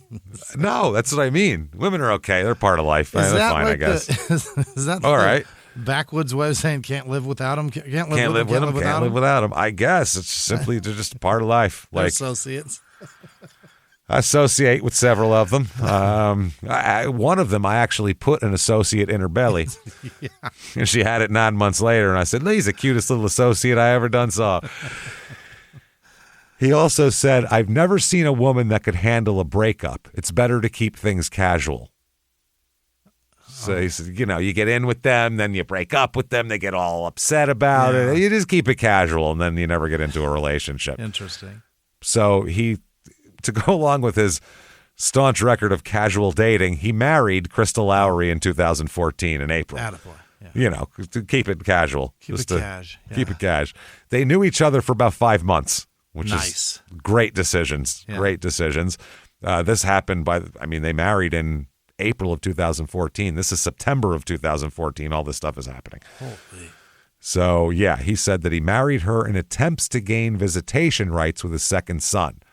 He said that he thought a marriage would look good for the court because Crystal Lowry also had a child. So it's like, look, we have this nice house with a kid and like it's our own little nuclear family. So you can bring this one in too. He said that he didn't have a close relationship with Crystal's daughter and really never talked to her. So good stepdad. Excellent. I don't give a fuck about that kid. Just trying to use her to get to mine. That's it. He said, though, that his main interaction with the child was that Crystal liked to sleep in and that he was in charge of waking her up for school. Mm-hmm. He, by the way, during a psych exam, which I don't recommend this at all if you're looking to be seen as sane, he laughed out loud as he explained that sometimes he would throw a glass of water on his stepdaughter if she didn't wake up immediately. Thought that was hilarious. So funny. I know that's an old school thing. Don't say it. Tell a psychiatrist that you're doing that, laughing while you're doing it. That is, they're going to go, oh, that's you do it all the time. They're going to start writing something down at that point. I guarantee fucking to you. Yeah, you're going to hear some scribbling. There's going to be some jotting at that point. You might hear the eyebrows go up. You're going to hear a lot. It's going to be a reaction for sure. Yeah. Now, he doesn't have a relationship with either of his parents, hadn't spoken to them since 2011. When he indicated that he contacted his father when his first son was born, but his father said, I don't care, and didn't come visit him or see the son. So he said that was it. And he said that his mother recently became a, quote, Christian fanatic. And he finds it overwhelming to be around her because, quote, she just tries to talk to everyone about Jesus. Oh, boy. She's a complete disaster and an alcoholic, so that you can either be that or this. That's it at that point. She's one of those people. Some people cannot be, but some people can either be one form of annoying asshole or another form of annoying asshole. They can't just be regular people. A little bit of an asshole about it, several things. Yeah, just don't drink and ask someone if they saw the football game Sunday. You can't just do that. You know what I mean? It's one or the other. Yeah. So, it's a little bit about his criminal history. He was truant from school all the time and would run away all the time. Yeah. He was first arrested at the age of 17 for robbing a bank. That's his first crime. Oh, wow. His first arrest is bank robbery. Fascinating. That is at 17, where he was sentenced to prison for 6 years for that. Good. Wow, 6 He got did 6 something years. bad in there. Yeah, he robbed a fucking bank. You can't do that. That's crazy. That's. He might have had a weapon already too. Yeah, there had to be an aggravator to it. That's crazy. So he is released after a while, but then he's arrested again on federal charges. For interstate commerce of stolen vehicles. So he's got a stolen car ring. He was incarcerated in Kansas City. He says, by the way, that when he was talking to a psychiatrist, he laughed as he recalled being broadcasted on the news about him. He was like, it was funny. There I was up on the TV. He gets released from that and fled the state, Yeah. even though he's not supposed to leave, fled the state on a stolen motorcycle. That's the most... Picture him, pocket full of meth, stolen motorcycle, fleeing the state. Like, that's the most... On probation. Parole, not even probation. Yeah. That's the most fucking trash thing you could do. Is flee the state on a motorcycle with a pocket full of meth as you... Stolen. It's a stolen motorcycle. Yeah. That's the important part. It's stolen. Somebody else's motorcycle. Yeah, not the motorcycle itself. The fact that you stole a motorcycle. Right. So he was caught in Texas, though. Mm-hmm. He was transferred back to the Bureau of Prisons in Colorado for 2 years because it's federal. He then violated his parole again by going back to Louisiana. Oh. So then in 2011, he was incarcerated at the Arkansas Department of Corrections on theft charges, and he was released on parole in 2013. He violated his parole in 2014, but then was let out again, and that's when he got married to Crystal, and then here we are. God damn. Okay. Now, according to some county records from the county jail in 2011, he was a problem even in jail in Arkansas. Oh, is that right? All sorts of write-ups for behavioral problems. He's an asshole. He doesn't listen? The only way I could put it is he's an asshole. That's Yeah. just it. He's just an asshole. Some of the violations were passing notes to female inmates as they pass by. Can't try to fuck the female inmates. Being in possession of metal and other contraband items, shank-making materials. Sure. Blocking the vents, failing to comply with staff orders, defacing jail issue items. Just typical asshole behavior, basically. He's several disciplinary write-ups for being unsanitary and failing to keep his cell clean as well. Wow. Which is actually a big deal among the inmates. They want you to keep your cell clean too. Yeah. So it's like you're pissing other people off. Deputies reportedly found the toilet in his cell to be filled to the top of the water line with feces. What? He was just shitting in a pile and not flushing it. Oh, my God. He was collecting it to see how much shit he could collect exactly. Why would he do that? Because you want to compare your shit from today to your shit from last week. How else do you do that, I got to see where... It's like when when a river cuts the layers. Yeah. You get to see. This is from the Ignatius period. Yeah, it's exactly what I mean. You get to see the different periods of rocks. You get to see how that works. Yeah, It's like the Grand Canyon. This only had meatloaf. It's like the Grand Canyon. You can see when all of it was made. It's perfect. So that's disgusting. According to an incident dated December 4th, 2011, he required restraints because he would not stop kicking his cell door. He said, all of this while screaming, "I need to go to the bathroom. Never mind, I already did." Oh, my God. And then he would piss on himself and shit himself. That's it. Say, "I need to go to the bathroom." Then he would shit himself and go, "Never mind, already did." And this was to make them upset. Oh. One of us is covered in shit right now, and it ain't me. Like, who's should be upset here? So he did that on purpose. Someone who pisses and shits themselves on purpose to make other people upset is another level of weirdo. Yeah. He wouldn't take a shower after multiple requests. The staff had to physically wash him off and dress him because he was covered in piss and shit. That's when he wouldn't shower.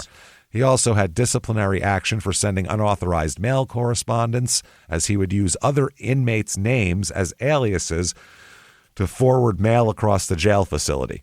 Oh, my God. He's a fucking asshole. And he's also noted to have a history of smuggling contraband into the jail as well. Just He'll doing put whatever something up he his wants. ass, too. And he uses his ass as a pocket, which is also strange. Right? Now, he was mental health-wise, he was taken to a youth diagnostic center in Tennessee at the age of 12 because he was, quote, acting out. He was diagnosed with ADHD and prescribed several different types of medication, including Ritalin, Prozac, and lithium. Ooh. That is heavy to give a 12-year-old. Lithium, yeah. Any of the, Ritalin is, they give that to hyperactive kids. Yeah. Prozac for a 12-year-old's. That's crazy. That's young. And then lithium for a 12-year-old is, that's like if you're like severely bipolar, you know what I mean? Yeah. At 12, we're doing this. So he stayed in a residential facility in a while, but doesn't know how long. No one knows how long he was there. when he was asked by a psychiatrist what were his main difficulties, he said, this is great, quote, straight up rebellion. Straight up rebellion. Straight up rebellion, man. Solid hobby. Wow. And he also never went to any kind of therapy that wasn't like in a jail environment as well. Yeah. He reported that he saw a psychiatrist during his incarceration at the Bureau of Prisons in Colorado and was started on different types of medication for his aggression.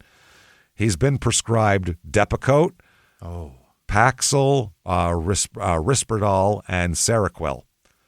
Yeah. Which is, and I think that's an antidepressant. Seroquel, They're all pretty heavy. Which is Paxil's an antidepressant. Yeah. Depakote is something a little bit different than that. So he claimed that the psychiatrist, that's an antipsychotic, isn't it? Yeah, that's.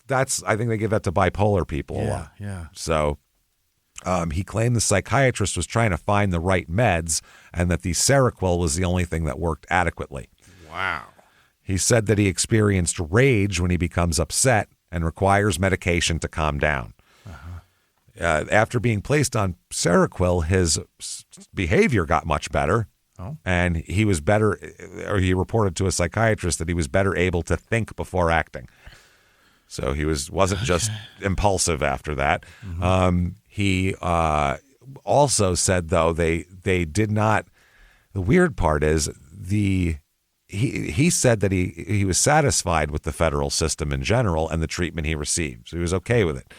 He does claim a psychiatrist at the Arkansas Department of Corrections, though, was a quack that wouldn't give him the medication he needs. As a result, while he was in jail, he received, quote, 19 disciplinaries during his last incarceration in Arkansas. Boy, oh boy. He said the psychiatrist only provided him printouts and does not believe in psychiatric medication. He got a Scientologist psychiatrist. Is what he got. I'm not sure if that's true, but that's essentially what he got. It sounds like, yeah. It sounds like the system does not want to pay for his psychiatric medication, Right. so the psychiatrists figure out a way to not prescribe it. He also said, "This is what I look forward to: a psychiatrist who gives hugs and tells you what to do." Okay. He said that he had PTSD due to a prison fight in 2009 in which he was stabbed multiple times and flatlined. He died. Almost died. He said that he was conscious during most of the experience. He said that he became anxious around others, specifically when people walk behind him or in close proximity to him there. So he's also had some injuries a little bit here. Physical altercations are really what caused it. If you have a problem with impulse control, you're probably going to get in a lot of fights. This is one of those things. Yeah. He indicated that at the age of 30, he was beat near to death, as he put it, while being robbed in Mexico. He was hit in the back of the head with a brick and suffered various injuries, including a collapsed lung, chipped teeth, a broken nose, broken ribs, and internal bleeding. He said he was hospitalized for 1 day and left the hospital against medical advice because he was, quote, on the run. So he leaves hospitals and gets married when he's on the run. That's what he does. He said most of his injuries healed, but his ribs were still deformed and he can't sleep on his stomach. That's the way he put it. He said another serious incident happened in 2009 while he was at the federal prison in Terre Haute, Indiana. He said that he was attacked and stabbed by 2 other inmates and collapsed lung again, and a severed ear and multiple lacerations. They're really getting after him. Fuck. And he showed a psychiatrist. He lifted his shirt and showed all sorts of scars on his front and back. He said his ear was reattached and the rest of his injuries healed without complication. So this is who they're looking at. We'll go back to the surveillance of him now, but this is the guy who they found to be married to the woman who has the phone number that connects to the, to the real estate agent and all of that. So, and he's supposed to be Scott.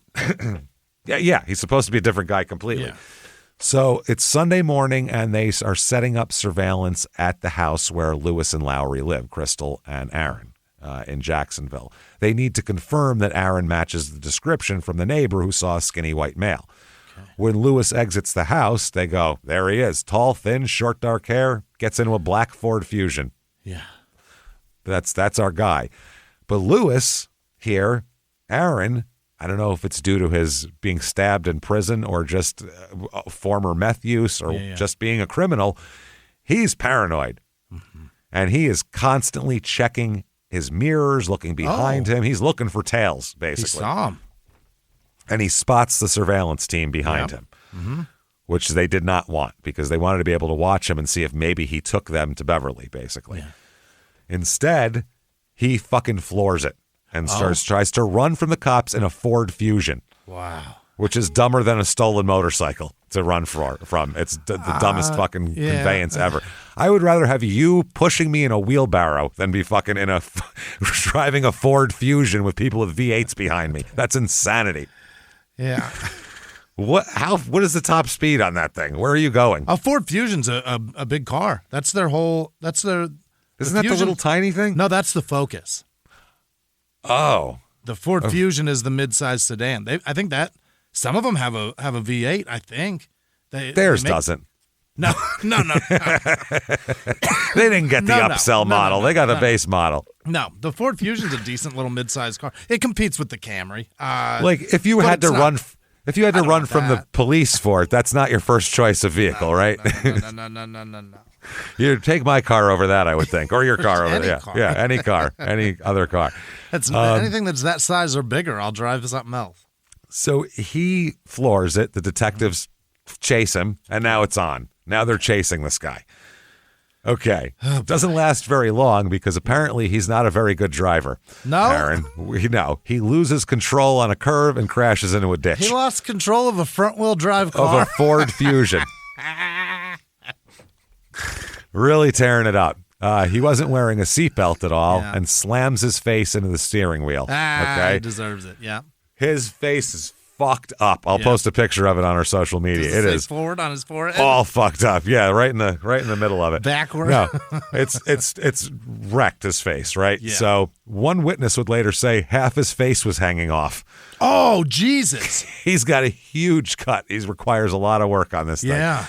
So this happened about 10 a.m. at the 8700 block of Jacksonville-Cato Road outside of Sherwood, according to a sheriff's office report. Yeah. Witnesses told the cops that his vehicle was traveling fast when it went out of control on a curve, hit the ditch. The sheriff's office lieutenant here said that investigators had pegged him as a person of interest when they were following him. That's why they were following him. And so he was taken to Baptist Health Medical Center in Little Rock for treatment. Okay, this is the crazy part. This is when it gets even weirder. Okay. If the story could get stranger. Yeah. At some point, he's going to go in for a CT scan because he's hit his head pretty goddamn hard. Yeah. So he's going into a CT scan. Cops go in to check on him, and he's fucking gone. He left. He snuck out. With half a face. Half a face and half the police force standing outside. They let him walk by with half a face hanging off, and they didn't catch him. This is a crack police squad. Like, I give them credit for finding all the digital shit, but... Yeah. You keep an eye on him while he's at the fucking hospital here. You know what I mean? Out and they're like, we're just here to keep an eye on that dude with half a face in there. Yeah, we're going to keep it. He was cited. They talked to him at the hospital. He was cited for careless driving and failure to wear a seatbelt. And then at 4:30, the thing is, they couldn't get the kidnapping warrant until 4:30. So they said that was a warrant for kidnapping that was able to be obtained. So before that, they couldn't handcuff him to the fucking hospital bed for not wearing a seatbelt. That's not allowed. So they had to wait to get this warrant so they could arrest him and then they could lock him down. But sometime before 4:30, he disappeared from the facility while waiting for a CT scan. He just walked out. Okay. So they said that the cops said to the press that they don't know if he's armed, but, quote, it's logical to assume he could be. Sure. Why not? He said, we do consider him dangerous based on the nature of the charge and based on the fact that we haven't located Mrs. Carter, who is Lowry, actually, right. Crystal Lowry. They said they had no leads in his disappearance. What? They have no idea where he is. Follow the blood trail. Half his face is hanging off. Yeah. This cop said, we need him. The best person that can help us find her right now is Mr. Lewis, meaning find Beverly. Right. He's described as 5'11", 156 pounds, white guy, brown hair, brown eyes. Now, the police, while this is going on, they execute a search warrant at 165 Randall Drive, where he and Crystal live. Right. And she's going, I don't know what you're talking about. Or she's not even there. I'm sorry. He was saying, I don't know what you're talking about. Yeah. When they were talking to him at the hospital. Inside the house, they find Beverly's iPhone. Oh. I don't know how you get that without having her there. With never having meeting her, Yeah. period. Not having any idea? And the SIM card was removed, so it couldn't be tracked as well. Yeah. They popped the SIM card out, so no location would work. Remember when 2014, when that model had that SIM card? It was a pain in the ass. But it was definitely Beverly's phone, but they didn't know where the hell she was still. They have her phone now. Yeah. Great. Monday, September 29th. Here we go. Adam Nash, okay? You're like, who the fuck is that? Random guy, okay? Random dude is sitting in his office on a Monday afternoon, looking out the window, as we all do when we're stuck in an office, just to see some glimpse of the outside. And he sees a man at the bus stop who, he goes, I recognize that guy. Yeah. I know that guy. I just saw his face on the news. Right.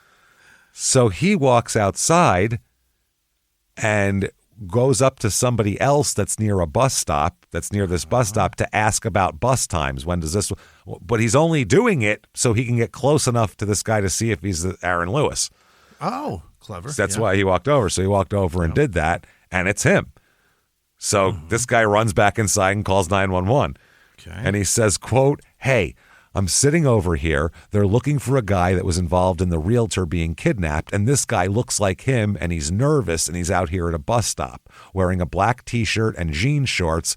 He's going into the subway now, and not as a mode of travel. He's going to eat fresh. To eat a sandwich. Yeah, that's what he's going to he's $5 foot long. Yeah. So he enters the subway. Aaron does, and he orders a sandwich. Wow. He ordered a turkey sandwich. But all of the customers in the restaurant recognize him. All of them. Yeah. Everyone starts pointing. That's the guy. That's the guy. The whole place starts going crazy. Holy shit, that's him. That's him. So he's like, oh, fuck. And he just runs. He takes off because they're all they're a monster. And he's like, fuck. And he's running away. Oh, shit. El Diablo. El Diablo. El Diablo. So he runs into a nearby office building to try to hide, but Nash, the guy who originally spotted him, and half of the people fucking with their 6-inch sweet onion chicken teriyaki bullshit sandwiches, they all give chase as well. Oh, shit. So now he's literally got instead of torches and pitchforks, they have footlongs and fucking bags of Doritos, but they're chasing him. Sun chips and footlongs, but they're chasing him down the street. As they're chasing him, he yells back because there's subway employees involved in the chase with their big, stupid plastic gloves on. He yells back, why are you chasing me? I didn't steal anything. All right. And Nash says, I know you didn't steal anything, but I know you kidnapped that lady. Where's that lady, you son of a bitch? So Aaron stops and pulls a knife. And he's like, oh, you're after me for that? Because he thought they were chasing him because they thought he stole something. He didn't realize they knew what the fuck he was. So now he goes, oh, it's serious. He turns around, pulls a knife. And Nash stops and backs up and goes, hey, watch out there, buddy. Yeah. But at this point, there's another whole horde of people running over there that heard the original kerfluffle and now are on their way. So now there's like 40 people around him. He's surrounded. Can't stab everybody. Holy shit. Now he's like, oh, shit, what do I do? Mm-hmm. So he runs. He runs into the office, and he hides in an office closet. Okay. And everybody outside goes, he went in there, and the cops go in, and they search the office, and they find him sitting in there. He's in a closet. In there. Yeah. Sitting in an office closet, hiding. Okay. Had to know he was going to get caught. He comes out with his hands up, doesn't give a fuss to the cops. Yeah. He's been arrested before. He knows the deal. Sure. One detective said this, and I know he's trying to do a zing, and for a detective, it's not bad, but it's literally like a Law and Order line. You know, it's something that like fucking Briscoe would say back in the day, like Jerry Orbach. He said, quote, that's the last time he'll be eating fresh. Oh, God damn it. Ugh. See what I mean? Cheesy. He's been waiting to use a detective line like that his whole career, probably. He's like, finally, I got a zinger in. I got a Kojak zinger. Fuck yeah. Chris Maloney can suck my dick. Take that, Munch. I got it going on. I wish it would Iced tea with your semen. Order anything. Fucking anything. No, that's the last time he'll be eating fresh. So he's arrested, and he's taken to the sheriff's office where he's questioned for more than 12 hours. Oh. Which is getting into the dangerous time of judges stop allowing shit in after that. Sure. So that's not great. He admits he kidnapped her. Yeah? He said, I kidnapped her. Yeah, sure. Okay. But not what you think. It's not what you think. No? How do you kidnap someone, but it's not what you think? Okay. I don't understand. Here we go. He also wouldn't say where she was either. That's the other thing. He has multiple stories. Let's go through them here. Here's one story. And this is the one as they're taking him out of the jail and transporting him from the police station to the jail. Yeah. The news reporters swarm around him, and he gives a fucking interview as they're walking him, and he blames it on Trevor. It's all Trevor. Who's Trevor? He said, I kidnapped her with my friend Trevor from the Air Force Base. Oh. And that's what he tells everybody. He said, I have a co-defendant, he said, that you haven't got yet, and it's Trevor. Okay. And they're like, well, where's Trevor? And he goes, he's at the Air Force Base. He's in the Air Force. Turns out, Trevor, he does have a friend named Trevor who is in the Air Force at an Air Force Base. Problem is that Air Force Base is 500 fucking miles away, and he hasn't left. I haven't done anything with that guy. So he's not, he didn't sneak out 500 miles away without being noticed. It's not Trevor. Yeah. Then they tell him that. They go, we just verified that Trevor hasn't left the fucking base at all. So what do you got now? And he says, all right, I didn't want to tell you guys about this, but I'll tell you the truth now. Okay. We were having an affair. Me and her? Me and Beverly were having an affair. We met on Craigslist, and we were having an affair. Okay. Yeah. A 50-year-old real estate agent lady is going to she can't help in a happy marriage who's not fucking around anywhere else. She can't resist herself when she gets around a 33-year-old meth. She pictured him on the run on his motorcycle and was like, that's just badass, man. That's some James Dean shit. I love him. No, that's bullshit. So the cops looked it up. They looked up the Craigslist records. Never happened. Oh. So they go, next. Next story. And that's why it takes 12 hours, too, because they have to verify that he's lying and then come in and tell him he's lying. And then he's got to start a whole other story.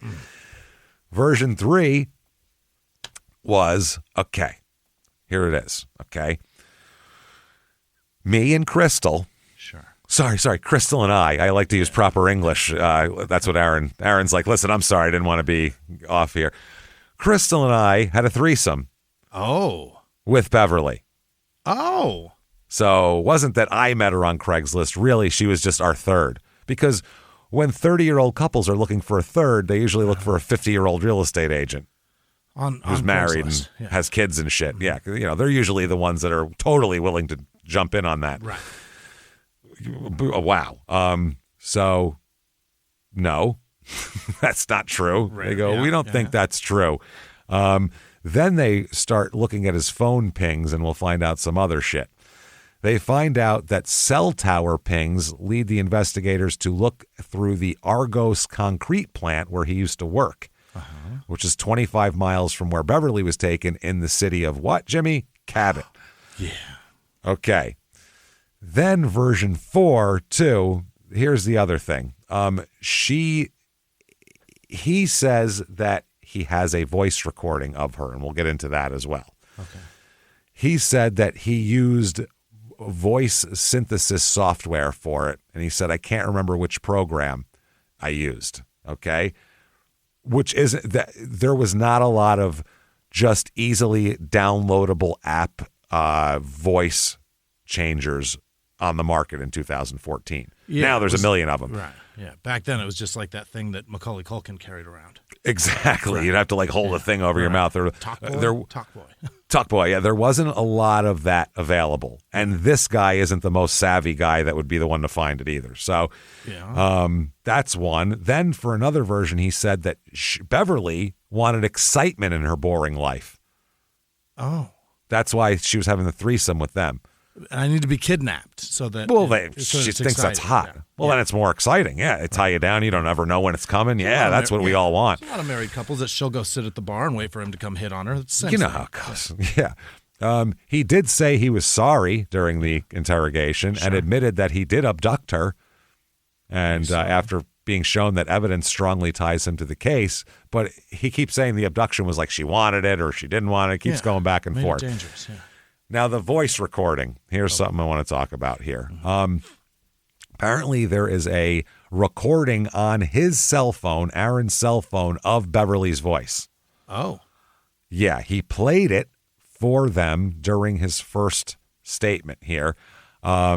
So he said this, quote, I'm going to show you something while you're sitting right there and while he's on the other side, meaning the other detective.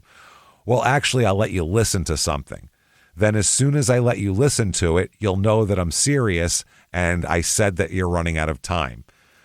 So he keeps telling them, Beverly's alive and she's fine and she's alive. You need to hear this because you'll believe me when you hear this. Mm-hmm. Then he played a recording of her voice.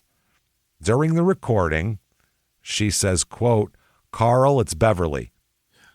I just want to let you know I'm okay. I haven't been hurt. Just do what he says and please don't call the police. If you call the police, it could be bad. I just want to let you know I love you very much. That does not give proof of life. That is not proof of life. That is proof she was alive at one time. At some point, yeah. And scared to death. And scared shitless to make that. Now, her son and her husband identify this as her voice. That's her voice, yeah. So it's not some 2014 voice synthesis thing. It's not. It wouldn't be good enough to where it fooled the husband and the son. It just wouldn't be. They talk to her constantly. They know her voice. I know Sarah's voice. You know what I mean? If somebody said this is her voice and it wasn't, I go, you're full of shit. I know her voice. So that's what's going on here. So they're like, huh. And he says, yeah, but that's not actually her. That was me using a synthesis thing. That's what he says later on after he says that is her. And that's why I said you're running out of time. And then he says, no, it's not her. So they're very confused here. They said that he refused to provide the police with her location. They said, where the fuck is she? And he wouldn't say, can't tell you. They said that the suspect and victim telephone records were able to be traced off a certain area off Highway 5 in Pulaski County. So the cop, after they interview him and they bring him to jail and all that shit, they interview, obviously, they interviewed him and he was saying Trevor and all that shit. But then they interview the lieutenant and he says, why'd he pick her? Why'd he do what he did? There's a lot of things we'll have to piece together. Okay, then the next morning, Tuesday, September 30th, 2014. This is at 12:30 p.m. At the Argos Concrete Company, 12117 Arkansas Route 5 in Cabot. Okay. Mm-hmm. There are cops searching this area because they had pings of both their phones being there. Yeah. An officer's flashlight sees something in the dirt because it's midnight. It's an elbow sticking out of the dirt. A human elbow just popping out of the ground. So either the mole people have come for their just desserts or there's a problem here. They dig the hole. They find there's a human body in there. It's not just an elbow. It's a very shallow grave.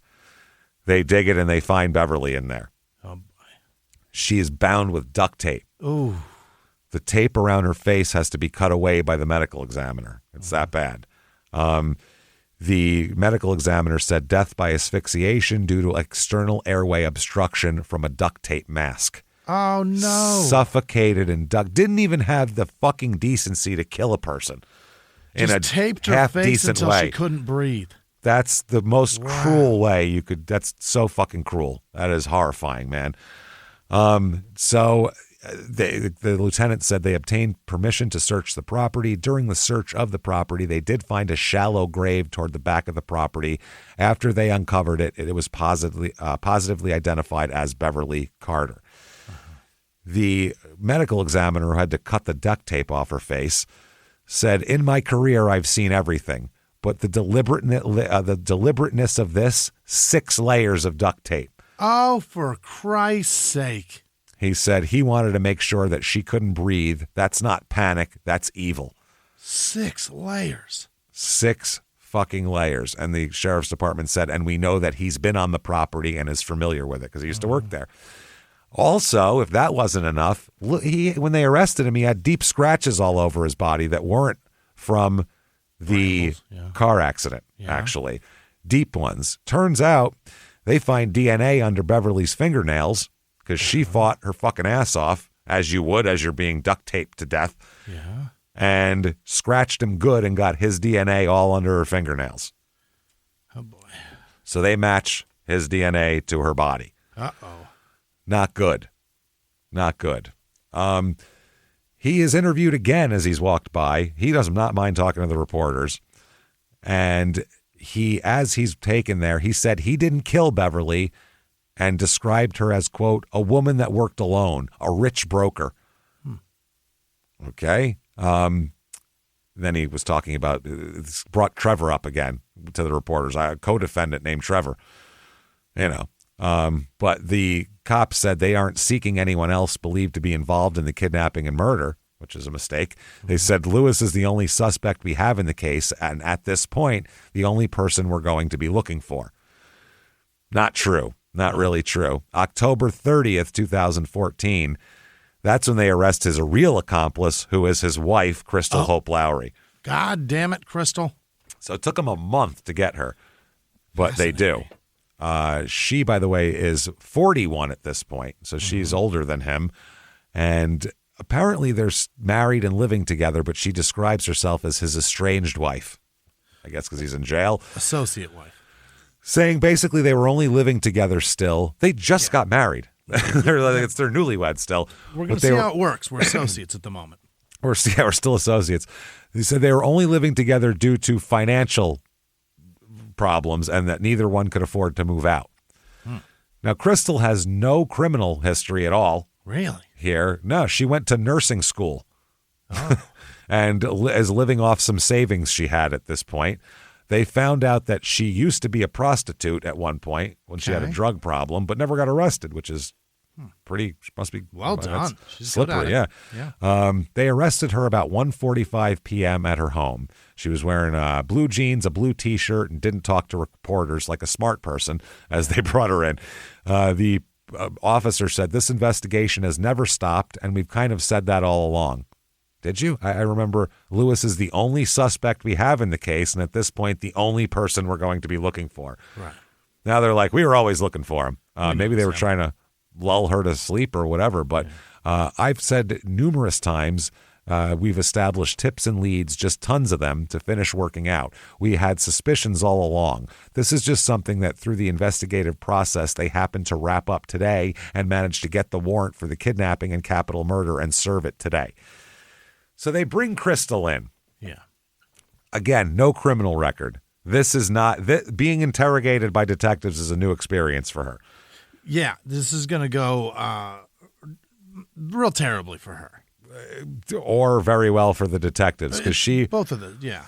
Pretty much as soon as her ass hits the chair and her Miranda card is initialed, she is spilling her fucking guts. Of course. Spilling it. She said, quote, it was Aaron's idea. Immediately. We needed money to separate. He couldn't afford to move out. Which is so ironic because in order to be able to get away from each other, you have to do some horrible thing together in order to be able to get away from each other. We have to do one more heist. She tells them all this shit. She even agrees to testify against him in exchange for a reduced sentence. And they find out that their financial situation was fucked. Oh. They were 3 months behind on rent. Their power had been shut off twice recently. Oh, boy. Her nursing school tuition was overdue, and his unemployment benefits had expired. Between them, they had a total debt of $47,000 and no money, and the electricity getting shut off all the time. No income, and every day somebody else is coming looking for money. Unfucking real. Wow. So she also spills in detail exactly what happened. Oh. Oh, yeah. And here it is. They said they started this 2 weeks before the kidnapping. They started planning it. This wasn't random. This wasn't out of nowhere. This wasn't just popping up. This is crazy. So, okay. They were living in the same house in Jacksonville because they couldn't afford to leave, like we said. She was living off savings in nursing school, which living off savings, if your power's off, you're not living off anything. No. Aaron didn't have a job. They had tons of pressure about finance. And she said, quote, he said we needed money, quick money.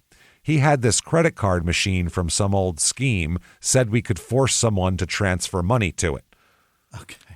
Yeah, the square. Yeah, that's what he's going to do. They spent days driving around West Little Rock looking at nice houses and nice cars for robbery targets. Oh, boy. That's what they were looking at. But they said there was so much security at all these nice houses.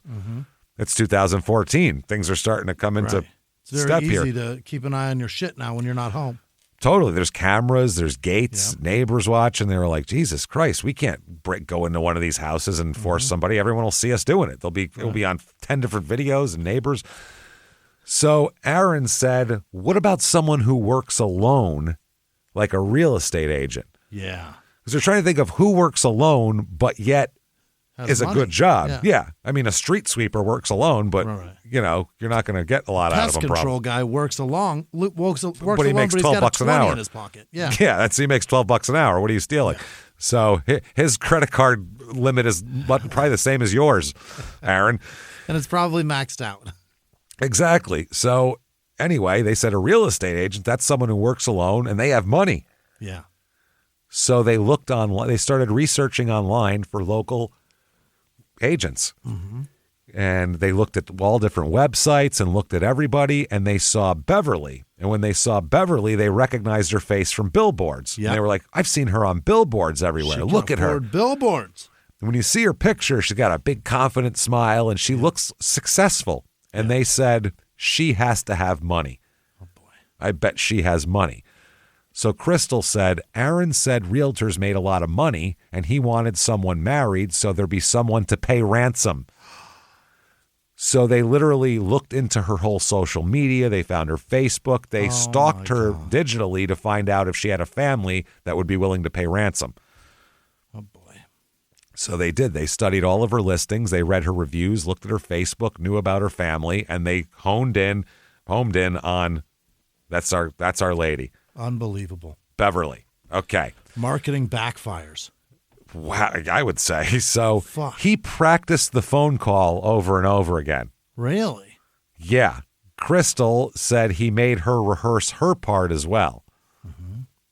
And all of that kind of thing, because they both had a part to play in this. Sure. And he was telling her, sound interested but not too eager. Like, we have money, but we're not desperate for anything. Just like, hey, we have money. If we felt like buying this, we could do it right now. If we like it enough, we'll buy it. But, who knows? We're not real desperate for it.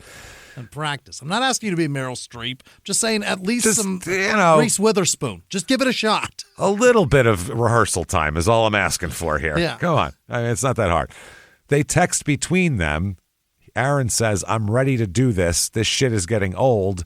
And Crystal texted back, I'm ready for you to do this.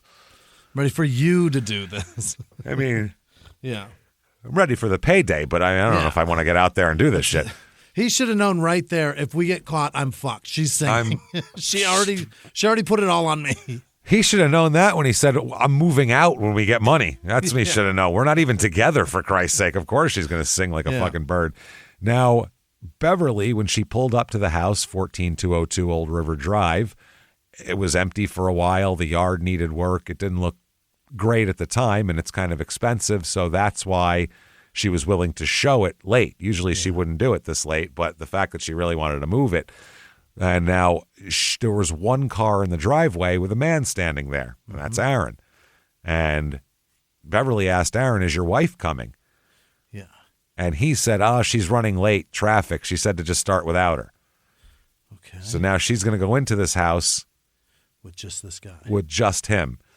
So she hesitated because she has a rule. She does not show houses to men alone, period, which is a fucking good rule that all real estate agents should have. Unless you know the person extremely well, don't do that. So she thought about it and I met Crystal on the phone. So I know he does have a wife coming and all that. So she went, fuck it. I need the sale. Market's been kind of slow. Let's just go in. So she does. She unlocked the door. She said, let's start with the ground floor. They walked through the rooms and, she's telling these are original hardwood and the kitchen's been updated and all that kind of shit. And he is asking real estate questions. Like, he watched House Hunters. He watched 2 episodes of House Hunters to know what to ask. So I doubt this guy's looked for much real estate in his life. Yeah. And so he's asking the right questions. What's this? And how's the, what's the heating? What's the electricity panel? He's asking shit like that, like how homeowners would want to know. Yeah, things like that. Then he said, let's see the upstairs. So they go upstairs. Beverly is talking about the master bedroom and saying there's a lot of potential here in this master bedroom. If you set up, you could have a little area here that's like a little nook to catch the morning sun and all that kind of shit. And then she hears something behind her. And she freezes because she's like, oh, fuck. Yeah. And she hears this, quote, "You're about to have a very bad day. You're being kidnapped." And she's hitting the back with a taser. Oh, Jesus. Drops. Yeah. Completely drops. Okay. All right. So Aaron puts green duct tape around her wrists and mouth. The problem is she's scratching and stuff, but her recent tummy tuck has made it so she is weak in her core because she has had to let those muscles rest. Oh, Jesus. So she's having a hard time fighting back. Yeah. Normally she's pretty formidable. She's a marathon runner and, you know, that sort of thing. But so he drags her down the stairs. You can see heel marks left in the dust as they go down the stairs. As her heels hit the stairs on the edges. Investigators later would photograph and measure them to use them to reconstruct how it happened. What happened? God damn. But Crystal's telling him anyway. Now, outside, Aaron had backed his car up to the front door with the trunk open. And then he throws Beverly in the trunk and takes a fucking picture with his phone. Yeah, because he's got to have the proof that he's kidnapped somebody. But it's not for that. No? He took a picture and sends it to Crystal. Oh. You know what the caption with the picture was? No. Of this poor woman in a trunk duct taped? Help. Like it's a joke. Oh, boy, like, help, boy, look, she's in the trunk. And then says, help me. it's done. He sends a text after that. Crystal responds, "Where are you going to take her? I don't want her at the house." Right. Obviously. So apparently they didn't know what they were doing because that was the plan, was to take her to the house. And now they're not taking her to the house. So they're like, fuck, now what do I do? So they had looked at the Argos concrete plant as before because it has abandoned buildings in there. It's a big complex with a bunch of shit. So that would be perfect to hide her and hold her for a minute while they try to get a ransom. So he drives there, but then he notices since he's worked there, there's some changes. There's new locks. Now there's security lights. And those lights might have cameras on them. I can't see from here. Shit. So now he's driving around with a fucking kidnapped real estate. He's driving past this woman's billboards with her in the fucking trunk. He's in deep shit right now, and he knows it. And he knows pretty soon someone's going to notice she's gone, and they're going to start looking for her. So Crystal later said he could get pulled over at any moment, and he needed to get off the road. So he said, fuck it, and just takes her home. Don't bring her to the house. Took her to the house. She's alive, Jimmy. Yeah. She's absolutely she's only just alive. got the mouth. Yeah. So they bring her in to the house, 165 Randall Drive in Jacksonville. This one could have been done in Jacksonville, Scott, or Cabot. We just picked Cabot because it was the biggest one. It's a tiny little it's a bathroom. It's a little bathroom. It's a little master bathroom off the bedroom there. And that's Beverly's cell. They just lock her in there. It's a little prison cell. So that's it. She's in there. They lock her in. And he tells Crystal to watch her, hold the stun gun and watch her while I figure out what we're doing. Okay. This has turned into a ridiculous movie now. Yeah. This is a movie. This is silly. Beverly can see prescription bottles on the counter because that's what's up there. She's looking around. And Crystal's name is printed right on the fucking bottles right there. So now she knows that these aren't strangers. She knows who she's dealing with and all of that. So Aaron realizes that he needs Beverly's debit card. Problem is, you know where the debit card is? Back there at the fucking house. At the house he took her from. Right. Do you know what the worst thing he could possibly do is? Return to this fucking crime scene. Yeah. So he says, I got to do it. That's the whole point of this. I got to do it. I'm going. So he tells Crystal, I hope no one's found that she's missing yet. So he says, I'll be back in 45 minutes. Jesus. So at 8:30 p.m. that night, that's when Carl Jr., not Carl's Jr. and his hamburgers, but Carl Jr. got a call from his father about, have you talked to your mother? And Carl Jr. said it was not common. This was common for her to late. Sometimes showings go late. People sit around bullshitting. Yeah. And he said, realistically, it wasn't that late. It was 8:30. I mean, that's not that late. If you started at 6, it's a big house, whatever. Then at 9 p.m. is when Carl Sr., even though he's not a big worrier, started to get fucking worried. Yeah. So he drove over to the house. Beverly. Yeah. Called the cops. My wife's, her car's here. I don't know where she is. They come over, fucking say that your fingerprints are all over everything, but whatever.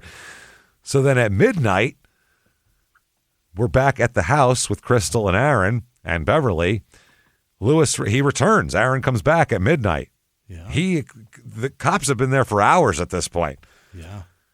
And he walks in, color drained from his face, and Crystal looks at him. She doesn't even ask. He just says cops everywhere. The whole place is crawling with cops. And they don't have the debit card. They don't have the PIN number. They don't have shit. They don't have anything to do. So they go, fuck, what do we do now? Yeah. The whole point was to get, what do we do? Now we're in so much trouble. Crystal then says, Aaron, she's seen your face.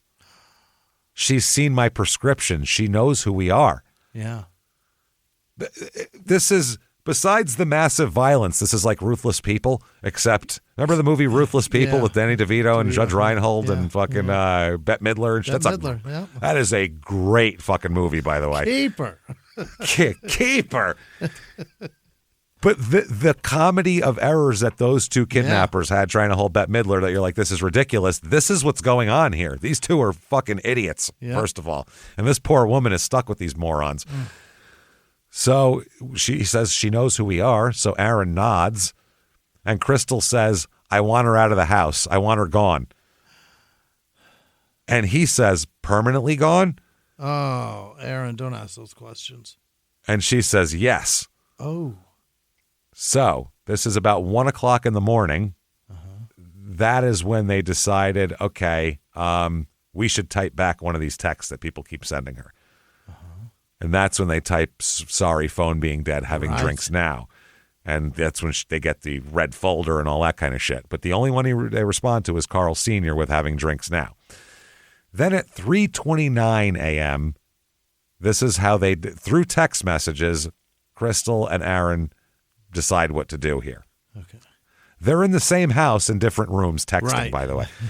Because when you're committing a crime together, even though you're in the same house and can just tell each other, you want to leave a digital trail for people to find later. Yeah. It's for the best, really. This is as dumb as you could be, possibly. I mean, it's unreal. So Crystal says, WTF is her fucking text. Aaron says, you sure you want me to do this? She says, do whatever you want. Good night. Which is the most passive-aggressive thing. And now I see why they're breaking up, okay? He's on meth. She's a passive-aggressive asshole. I get it, okay? Do whatever you want. Do whatever you want. Good night. No, bitch, we were in this together. This was both of us. Can't just put it on me now. Now I'm the only one involved in this fucking plan. Yeah. So he said, I'm asking you. She said, such a fucking waste of time. Why don't you fuck her too? What are you, jealous? What are you talking about? Wow. Why don't you have a kidnapped woman in there? Yeah. Why don't you fuck her too? You're going to keep her alive in our house? You might as well fuck her. Like, no, this is a kidnapping. Hold it together, for Christ's sake. He says, you need to chill. I'm trying to get money, lady. Listen, I'm a meth-addicted kidnapper, and you need to chill. So I think I'm right. I'm trying to pay our bills here. So she said, this is amazing, whatever, number one. You don't whatever a murder plot, first of all. You don't whatever go ahead and murder the bitch. What are you doing? Why don't you fuck her? Why don't you? Oh, my God. She's a nightmare. And he's a nightmare, too. But, I mean, as a couple, these two belong together. Go ahead and fuck her, why don't you? Why don't you fuck her? Why don't you fuck her, too, is what she said. He said, or she then says, quote, whatever. It don't take that long to do what you need to do. I'm not helping anymore. You're spending too much time thinking about it. I was on board to do whatever before, but since you're dilly-dallying, now you're on your own. Okay, so Aaron takes Beverly from the bathroom. Crystal, by the way, hides in the home office because she didn't want to see what happened. even though she's fine to say, go ahead and do it. Right. He gets Beverly and puts her back in the trunk again and drives back toward the Argos plant. Yeah. I don't know at what point they made the voice recording, but it had to be at some point here. Right. The whole time they had her. So he brings her there. There's multiple versions that he gives of what happened, but Crystal gives a version that she told him that's backed up by all the forensic evidence that we know exactly what happened. He walked Beverly to the edge of a grassy area and tried to strangle her with his hands. And found out it's hard. And he's pretty weak, I think is what he found out. Yeah. He's not as strong as he thought he was. Right.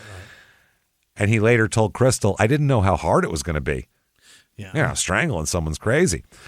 So he then went back to the green duct tape and put 6 strips across her face, covering her nose and mouth completely and making the duct tape mask, as the medical examiner called it. That is horrifying. She suffocated slowly over 5 minutes. Oh, my word. What a piece of fucking shit this man is. Couldn't even fucking bring a knife and cut her throat like a fucking gentleman. Yeah. I mean, not to be you know what I'm saying? Yeah. If you're a murderer, at least make it fucking quick. That's all I ask of you. If you're going to murder me, make it fast, please. It's crazy that this is torture. He just took sections and wrapped it on her face, didn't go all the way around. It was 6 layers though. Yeah. Yeah. But what a weird fucking way to do that. Yeah, you could just wrap it around that would be normal. So 5 minutes it took her to suffocate to death. Yeah. That's Gross. worse than, it's one of the worst murders we've ever talked about. That's horrifying. I never heard anybody doing that before. Then he gets home and Crystal's waiting for him. And she asked him, are you okay? And he said, quote, look, I'm not fucked up about it. I don't have a conscience. I can turn it on and off like a switch. Uh-huh. Well, that's comforting. Then he said, you know what happens when someone dies? When someone dies, they shit and piss themselves. Okay, thanks for letting me know that. And Crystal said later, at the time I was numb. She just didn't know what was going on. Now they needed to get rid of the body. He killed her, left her there, and then drove back home. Oh, boy. Which is crazy. So he says, look, I need help burying this fucking body. I can't do it by myself. Right. She says, no, I'm not helping. Do it yourself. He says, all you have to do is hold the flashlight, okay? Right, until I'm holding it, looking at somewhere else, then you're going to yell at me. I know how this goes. Well, then she's going to say, well, never mind. Well, why don't you do it yourself? Well, I'm not in the mood right now. And then they're going to go back and forth. So they drive to Walmart, of course, the murder supply center. If you're a middle-of-the-night murderer, this is your supply center. Security cameras catch them buying a shovel and topsoil at 4 a.m. Topsoil? Which is when I buy all my gardening products at 4 o'clock in the morning. Yeah. I mean, if the sun isn't up yet, you can't buy gardening products. That just looks real weird. So at the plant, they dig a shallow grave. And obviously it's shallow because one of her fucking elbows was poking out. Yeah. They bury her. It's dark out, and I don't think Crystal did a good job holding the flashlight, so they didn't notice the elbow. Right. You know what they did after that, Jimmy? What is that? Everybody out there in podcast world, scream it out. Where you think they went from there? Oh, boy, did they go I think to you're going to Waffle get House? it. Yes, they did. I knew you'd get it. I fucking knew it. I said, I think you're going to get it, and it's exactly where they went. I know. Waffle they went House. to Waffle House. Nothing fixes guilt from a murder like smothered and covered. Nope. Come on. I could hear through, just like in my brain, I could hear hundreds of thousands of people listening to this going, Waffle House, all at the same time. Like, it's one of those. Oh, they go to the Waffle House. They smelled the sizzle. Yeah. Hash browns and coffee. Yeah. They got. And, is that's what they got? That's what they got. Hash browns and coffee. Keep it light. Yeah, keep it light after a big murder like that. Yeah. You don't want eggs. It'll mess up your stomach. No. Just smother them and cover them, and then a little coffee. Black, please. So you love saying the word smother and cover. You love it. So every time you bring up Waffle House, it's like 12 different times you say smothered and covered. That's all I've ever known from that place. I know. That's all they have. That's what's so funny. I do like that fucking chocolate pie they have. Do they have a pie? It's like pudding, but a pie. Yeah. It's fucking just chocolate pudding with a crust. Crust, yeah. Yeah. Is it graham cracker crust? Yeah, so I can't eat it. So I ditched the crust, but I eat all the pudding out of it. That's good. Yeah, that's not bad. I love pudding. So anyway, I get it smothered and covered, by the way. I don't know if you knew that. Is that how you get the pie? I get a pudding pie, smothered and covered, babe. That's no. I mean, that's how it comes. You have to tell them not to do that. Yeah. You go, not smothered or covered, please. Just the pudding. Thank Onions you. and cheese, please. Well, that's how it comes. So, you know. Now, do you know, by the way, what their big plan was? Mm-hmm. Their big plan was for ransom, remember? Right. They were gonna. Their plan was to demand $100,000. Right. $100,000? Yeah. Do you know how much Beverly had in her bank account at the time of her death? Oh God. $130. What were they going to do? $130.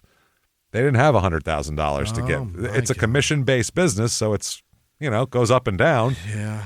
She drove a nice car because you have to if you're a real estate agent because you transport clients a lot of times. So you have to have a decent car. And they lived in a nice house because she sold real estate and she found a good deal and bought it. But they have no fucking money. They're living right at their means. I mean, it is at or above their means. They do not have liquid money to go. Every house they sell is pushing us down the road a few months. That's all. That's it. And that's like everybody. Every paycheck you get, I can eat for 2 more weeks. And that's what people do. That's life. So, I mean, they were comfortable. They had money, but they're not. Yeah. They don't have. If something happened and she had to stop working today or something, they'd be in deep shit. Trouble. I mean, that's it. So the other thing everybody thinks about is what if Beverly didn't show up? Where would their plan have gone from there? What if she said, fuck it, I'm not doing this. I'll make an appointment again for tomorrow morning or something. Well, if she didn't, they had backups. Oh? They had 3 other female realtors in the area that they were going to go down the line. Oh, my God. Beverly was just first choice because she looked like the richest, and then they were going to go down the line of the next 3. One of those agents, when the cops told her she was on the list, immediately quit real estate. Never doing this ever again. Like a top broker, and she said, done. She said, I can't do it. I can't do it knowing I was next on the list. Can't do it. She was number 2. Yeah. So Aaron does another interview on TV and says that he expressed that he was wanting to tell his side of the story. Yeah. Here. Wow. This is after they find her dead. He says that her death was an accident, but he felt like nobody would believe him. Yeah. Because how do you accidentally wrap a person's face in fucking 6 layers of duct tape? That's not an accident. And it wasn't wrapped. It was meticulously placed over her fucking face, man. You can't say that was an accident. None of it's an accident, no matter what direction it was put on. It can't be an accident. Yeah, so they said that he also said he wished he had spoken with Crystal before the police did so he could be the one to tell her that he was having an affair with Beverly, because he said, I was having an affair. She's like, I just wish you guys would have let me tell my wife I was having an affair before you guys did. It's like, don't worry, no one believes you anyway. She knows what you did. So then they find, is this connected to another case? Oh. Ashley Auckland, who was 27, was murdered while showing a house in Iowa in 2011. The cops initially suspect a connection to Beverly's case here, but then they end up ruling it out through the investigation that Aaron was not there and couldn't have done it. So Crystal is going to plead guilty, as she has to first-degree murder, as a matter of fact. Oh, boy, in Arkansas. And a large group, but it's for a reduced sentence, too. Yeah. A large group of Beverly's family and friends and real estate people are all there. Just imagine a bunch of women in red jackets standing the fuck around watching your case here. The chief deputy prosecutor called it a good plea deal for the state, saying it will allow the family and friends to begin seeking closure. He said it's always good when you have someone who's a participant in the crime who can help provide additional information and perspective for the jury, something other than just the investigative part of the case. This is half the case for them that is now down the road. He said that's a large part of a negotiated plea in a lot of instances is helping the family begin the process of closure and getting past what a horrible thing has happened to the family. Right. Get it over with so you don't have to do it anymore. Anyway, they just sentenced Crystal to, you, ma'am, may fuck off, 30 years in prison. Wow. Which ain't bad, I got to say. No. That is not fucking bad. I mean, that's, 70 for her, but still, that is, that's interesting here. So March 4th, 2015 is pretrial for Aaron here, and they accept a mental evaluation here. They're going to put him in a mental evaluation to see if he's fit to proceed with trial because he asked the court to dismiss his lawyer. Yeah. He satisfies the criteria for the following DSM-5 diagnosis, antisocial personality disorder. And they go on to say a diagnosis of antisocial personality disorder is warranted in light of Mr. Lewis's history of pervasive criminality and early onset disregard for social norms and rules. Yes. This diagnosis is fitting with an individual that displays persistent disregard for and violation of the rights of others since the age of 15 and as indicated by evidence of at least 3 symptom criteria. Additionally, there must be evidence of conduct problems before the age of 15. Mr. Lewis reported behavioral problems beginning in elementary school. He stated he was taken to a youth center at the age of 12 due to acting out and rebellion, and that he often ran away from home and was truant from school. And they talk about robbing a bank and several theft charges and all that kind of shit. Now, in court, so he's cleared to go. He's competent. He says, quote, I would like to terminate my lawyer. I do not wish for Mr. Hensley to continue representing me. I've told him numbers of times he's been discharged. Yeah. So the judge questioned him over, because he said, I want to represent myself. Right. Because obviously I'm a lawyer, clearly. I can handle it. You know, I know jurisprudence shit. Come on now. He said that that the judge was trying to determine whether he could represent himself. Lewis said he had some college education, can read and write, and he says that he does, this is fun, he has legal experience because he once won a lawsuit against Benton County. I don't know if that's true. Yeah. So the judge said, well, I'll let you do it, but I'm going to treat you just like any other attorney. You're not getting any special treatment. And he said, oh, I understand. And Lewis also said that he understood that he would not be allowed to leave the Arkansas Department of Corrections to investigate his case, and that it's, quote, not much different than what's happening now, basically. Like he said, my other lawyer wasn't doing shit either, so who cares? Mm-hmm. So he represents himself. He fires his attorney, demands access to all evidence, has a hard time with fucking filings and motions because you have to know how to do that shit, and complains that prosecutors won't cooperate with him. He does exactly what Lori Vallow did. Yeah. Exactly. He said at one point, quote, I don't want an attorney. I'm the one facing prison, not them. Oh. Yeah. The judge warned him repeatedly and finally appoints Bill James as defense attorney when it becomes clear that Lewis is not going to do this right. Basically said, look, dude, you're over your head. I can't let you represent yourself because it's just going to be a grounds for appeal. So you need to have a lawyer. So they appoint Bill James. Okay. Now, he then posts a 22-page handwritten affidavit, this is Aaron, on Facebook through a service for inmates. In it, he claims that Beverly died during consensual sex. Oh, with a duct tape mask. Yeah, that's what she's into. You know, that's all. He even drew fucking sketches, murder sketches of the duct tape placement. Okay. Think about that. And said, quote, I covered the whole front of the face in 6-inch strips of tape. Okay. So dollar bill length. Yeah. For anybody who's wondering. Now, his attorney appointed to represent him is like, great, I really hit the fucking jackpot here with this guy. But it's going to be a capital murder case. And this is crazy. So the problem with why they had to appoint the attorney is he would say, I don't want an attorney, but then he would ask several questions about how to write his own motions. And the judge says, that's not my job. Right. Attorneys know how to write motions if you don't know how to do it. Show me how. Yeah. He then says information on his cell phone will clear him, but he doesn't trust anyone in law enforcement to preserve the information if he surrenders his passcode to retrieve it. Okay. He hasn't given up his passcode yet. And he said, I am not going to tell you my passcode. And this was before they had all the programs to crack it and shit. Every police department has that now, but they didn't have it back then. Yeah. So he said, if I give it to them, they're just going to erase everything that says I'm innocent. Okay. That's what he's saying. So authorities said they can't examine the phone without the code.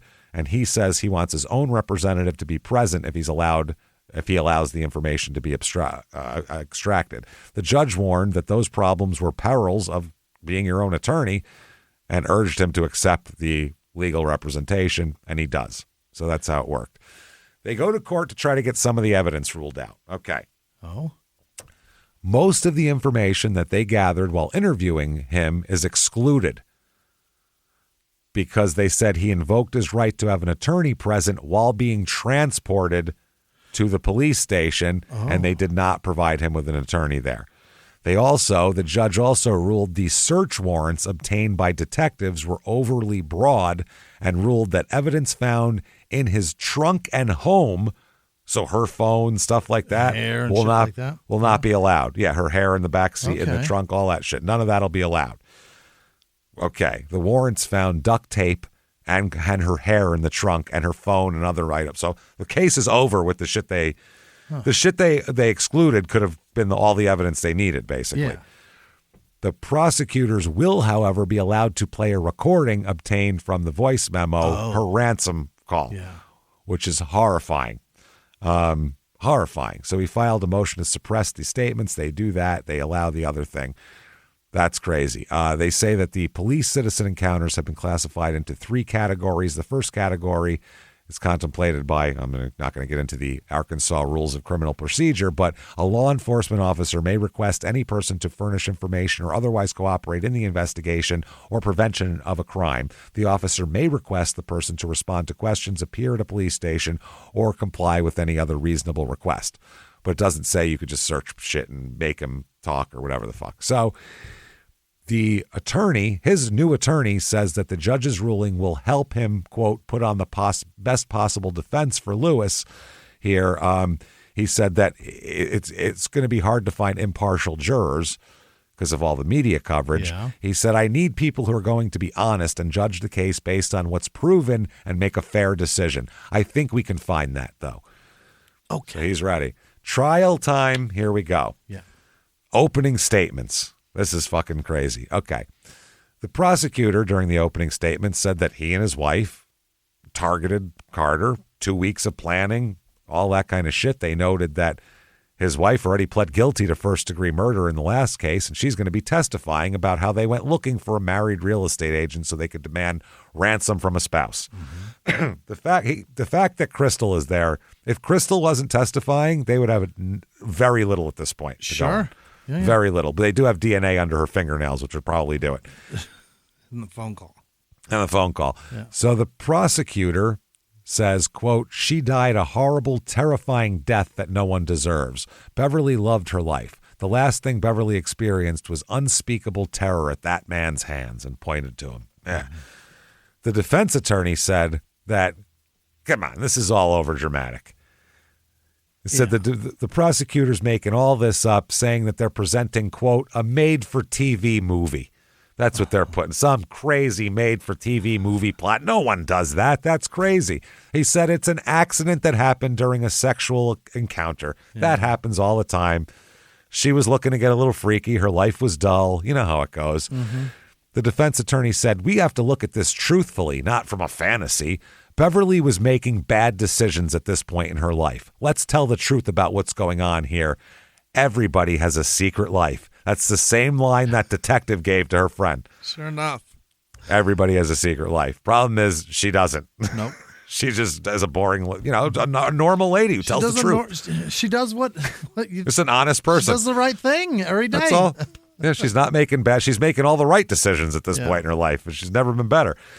So also investigators tell the jurors that the phone and emails records show that the couple created a fake phone account to meet up with Carter at a vacant house. All this evidence doesn't look very good. Yeah. Then Crystal takes the stand, and he's fucked. She said the plan was to kidnap after they, scoped everybody out. They said that the real estate agent was chosen because of the perception of real estate agents having a lot of money. Yeah. Because they all look like they have a lot of money. Because they take this picture after they just get their teeth whitened and they have their best outfit on and their nicest jewelry and they get it photoshopped just right. This photo, right. Yeah, and they get it photoshopped just right. And you think, oh, well, that must be what they look like when they wake up in the morning because they're rich. And no, they just, good Photoshop. So They said that they chose her based on that, and that she said that Aaron was responsible for the actual killing. They asked how much they were expecting to get in terms of money, and she said, quote, $100,000. That $100,000 was to be split in an amount that she did not know. So we were going to split it, basically. Yeah.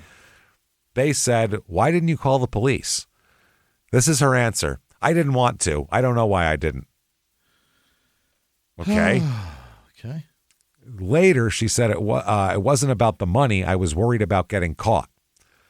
And then the prosecutor said, you wanted her gone? And she said, yes. Uh-huh. And they said, permanently gone? And she said, yes, because those were the text messages. So she had no choice. Because otherwise he would have said, well, why'd you say yes in this text message? That exact same question. Why did you want this done? Yeah. The defense is attacking her credibility, pointing out that she's a convicted prostitute. Oh, yeah. Okay. So 20 years ago, she sucked a dick for $20. So nothing she says can be taken seriously, obviously, Goddamn in a court murderer. of law. Well, they said she's lied to police before. She's getting a deal for her testimony, but she has all the key points that line up with the forensics. So it's kind of tough. She said, yeah, she didn't call the cops because she didn't want to get caught. And she said, I wanted her gone. Yeah. The TV reporter who did an interview with him outside the jail, or the exclusive jailhouse interview, was called in as a witness as well. The medical examiner testifies about the duct tape mask. Yeah. The defense is like attacking the medical examiner for some reason, which is really weird because they have pictures of everything they've done and like it's all laid out. And the judge intervenes and says, chill out. And he says, just asking questions, Just trying to get to the bottom of it, Your Honor. Hey, so the defense calls Carl Sr. Oh. Yes. They call him to the stand. The prosecution didn't call him for a reason. No. Because he's cheated on her and hit her, even though that was 30 years ago, it still doesn't look good. So they didn't want to talk about that. So the defense calls him to the stand, trying to paint Beverly as just miserable and looking for some excitement in her life. Mm-hmm. He admits that he had an affair 30 years ago and that one time while he was drunk, he hit Beverly around the same time. But he says, we were in a good place. We just renewed our vows. She was happy. We were happy. Okay. That was a long time ago. Aaron takes the stand. Really? Oh, yes, he does. He tells the jury that, yes, he's had many run-ins with the law. When asked about his criminal past, he said, quote, you got a minute? He said it started when he fell in with a bad crowd at 14. And he said it just kept going and going, just repeated thefts. Because he said he first stole like a Snickers bar from a store, and then it went from there. So then repeats a graphic version of what he posted to the Facebook page about how he and Beverly were fucking and all of that kind of thing. Eesh. And he said that he kidnapped her because he felt that police would not believe his side of the story and that he wanted to protect his wife. He said they run a check on you and find you did something wrong. You did it. Mm-hmm. So all of this shit. He referred to what her in the Facebook thing that he wrote, he referred to what her naked body looked like and how he disposed of her corpse after he was accidentally suffocated her during a consensual threesome with his wife. Oh my God. Then he says about the voice recording. They said, well, what voice? So you forced her to fucking make a ransom thing. And he said, no, that was me with an app that makes your voice different. Yeah. And they said, well, what software program did you use to mimic it? And he said, whatever. I don't remember, he said. So he said he used to mimic her in a voicemail. That's the don't call police and it could be bad and I love you and all that. But the son and the husband both identified the recording as his mother's voice. Sure. So he said that he fabricated the recording after the death because it might be an angle to get someone out of something. Or get something out of someone. I'm sorry, I reversed that. Get something out of, so maybe he could use that to get money if people thought she was still alive. During the breaks, Carl Jr. watches Aaron Lewis, like the whole time, just scopes him out. And he said, quote, it's classic Aaron Lewis. It looked like he was enjoying his candy in typical fashion. He got a good lean in so he could see the television footage of himself. He's quite the character, which is quite the character means I'd stab him in the throat if you give me fucking near him 2 feet within him. Fuck that guy I up. will carve him up. Yeah. So the verdict comes in, 3 men and 9 women on this jury, which is not great for this guy, I don't think. No. It's not a good jury breakdown for him. They start deliberating at about 3 p.m. They deliberate for 45 minutes and they're done. Oh. That is literally just enough time to fill the paperwork out. Very quick, yeah. Very quick. He is found guilty of capital murder and kidnapping, obviously. Okay, yeah. He shows no emotion. As he's led away, he gives a peace sign to the cameras. He thinks, yeah, this is like fun for him. This is some kind of weird, hey, look at me, I'm famous. Yeah. Yep. So the sentencing comes around, and the death penalty's on the table here. Yeah. But the family had been asking about how does it work when you pursue the death penalty, basically. Yeah. Carl Jr. said, quote, the prosecutors walked us through what that really means. Not just they say, sentence you to death, then you cheer, and then he's dead. That's not how it works. The prosecutor said, this means years of appeals. They said, we'll go for it if you really want, but it is years of appeals. You're going to be reliving this over and over again every couple years for the next 30 years, basically. Oh, boy. Do you want that? And Carl Jr. said, we just wanted it over. As long as he was away forever and couldn't hurt anybody else, we just wanted it over with, which is the most reasonable thing that you could do. Let's save the state $15 million while we're at it, too. Yeah. And I'll feel better. So everybody's happy. Sure. So the victim impact statement here, Carl Jr. says, we've been wearing these chains for 16 months and they just fell off. My mom's at better peace now. The only thing she did that day was go to work. I still can't fathom that my mom was murdered while doing her job that she loved so much. She was an angel among us. And the judge says, you, sir, may fuck off. Life without parole for capital murder. Okay. Life without parole for kidnapping. Okay. 2 run consecutively. Oh, dang. Bye, asshole. You're going. You're never going to go. They really made a spectacle out of him. Oh, yeah. They fucked him. They gave him the worst thing they could give him. That's not the death penalty. Put him away forever. There you go. Forever. Never getting out. Yeah. So some reactions here. Juror number 7, while speaking anonymously, said, we walked in knowing he was guilty, meaning walking into the jury room, not the courtroom initially. Yeah. That would be the whole trial. That would reverse the whole thing if they said, we walked in. I was like, look at him. Gross. Look at that sick fuck. Yeah, we walked in knowing he was guilty. The evidence was overwhelming. We deliberated for 45 minutes out of respect for the process. But really, we knew in 5 minutes. They couldn't come out 7 minutes later. The judge is still putting mustard on his Subway sandwich. Going, what happened now? You guys are ready? They got words to say. How? Oh my God. The juror goes on to say this, and this is every fucking time one of these guys tries to testify because they need to put their own stink on it because they think they can lie, to convince people of anything. Sure. This juror said the worst part was his testimony. Yes. He smiled when describing her death. Smiled. Oh, my. So they were thrilled to put him away. The defense attorney said, I feel like we had a fair trial. The jury heard the evidence. I respect their decision. In other words, I ain't going to be his appeals lawyer. I'll tell you that right fucking now. I don't want to talk about it anymore. Not me. Later on, it came out that he told other people, I guess, allegedly, that he struggled defending Aaron, especially when the character assassination of Beverly. That's not the approach he wanted to take, but that's what his client wanted. Now, Carl Sr. still lives in Scott. Stayed around. He said the house has too many memories to leave.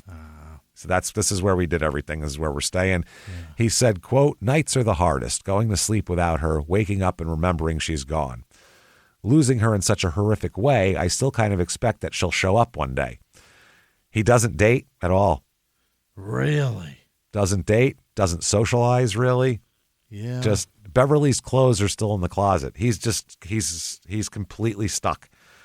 It's in his head, it's 2014, and she'll be home any minute. And that's so fucking sad. I completely get where he's coming from, and it's the saddest shit ever. Because now his life is just frozen in time. It's frozen. Yeah, you can't fucking date. What are you going to do, bring a chick home and be like, yeah, that's all my wife's clothes, and, that's not going to work. So He does become the face of realtor safety, though, nationwide. That's his main concern. Every September 25th, he said he watches the clock tick towards 6 p.m. Yeah. He said, it's what I do every year. 6 p.m., which is the time of that appointment where she was kidnapped. I just say a prayer and I'm in that moment. I kind of apologize, or this is the son said, I kind of apologize for my mom for what she had to go through. He actually thanks Crystal for testifying. Yeah, you got to. Yeah, as much of a piece of shit as she is, Yeah. we did put this guy away because of her. And he said he knows it's the only reason Aaron was convicted. And he said, it's gratitude, but it's complicated, you know? Yeah, thanks for being such a frigid bitch. Yeah, thanks. Appreciate that, for being passive-aggressive asshole and then talking about it afterwards. He also starts the Beverly Carter Foundation. This is Carl Jr. that goes into that. Carl Sr. helps here. The Beverly Carter Foundation to educate real estate professionals about safety. And he said changes in the industry that could have saved his mother's life. Carl Jr. quits his job and also becomes a real estate agent. He's going to go get them all. And he's going to have like 2 guns on him at all times going, come and get me. I'll meet you at 8:30. No problem. Sure. My real estate agent carries a fucking 38 in her fucking in her purse. Well, that's dangerous. Yeah. It's fucking dangerous, especially in Arizona. So, but he didn't become a real estate agent to sell houses, but to understand the vulnerabilities from the inside so he could do this foundation better. He travels, he speaks at real estate conferences, trains agents. His presentation includes crime scene photos. Oh, Christ. This is what can happen to you. Yeah. Text message evidence. Beverly's final recording. He plays that for people. He's running like a rookie symposium for real estate agents. Some chick's going to take all your money and give you diseases. You better watch out. He's running like the NFL's rookie symposium, basically. Boy. And safety protocols that could have saved her. He says, that really pushes me forward. When people confide in you the ways they've been victimized, harassed, stolen from, you really want to get to work and help them. So the industry also goes into they embrace technology, basically.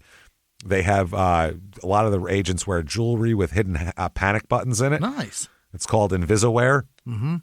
GPS tracking mandatory for all showings, apps that alert if the agent doesn't check in at certain times.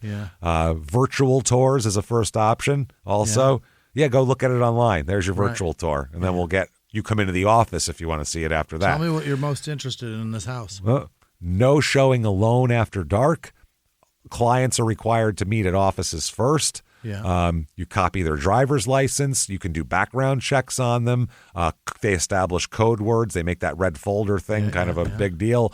Buddy system required for isolated properties. And the Arkansas state passes enhanced penalties for crimes against real estate agents. Wow. And several other states do the same. And then they were proposing federal legislation, which I don't think went anywhere. Now, in media, this case was covered by Dateline, called Secrets Uncovered. Then it was covered again by Dateline, Unforgettable. It was a retrospective on the first episode from years before. We couldn't stop thinking about this. Fuck, man. An ID channel one called, a series called No One Can Hear You Scream.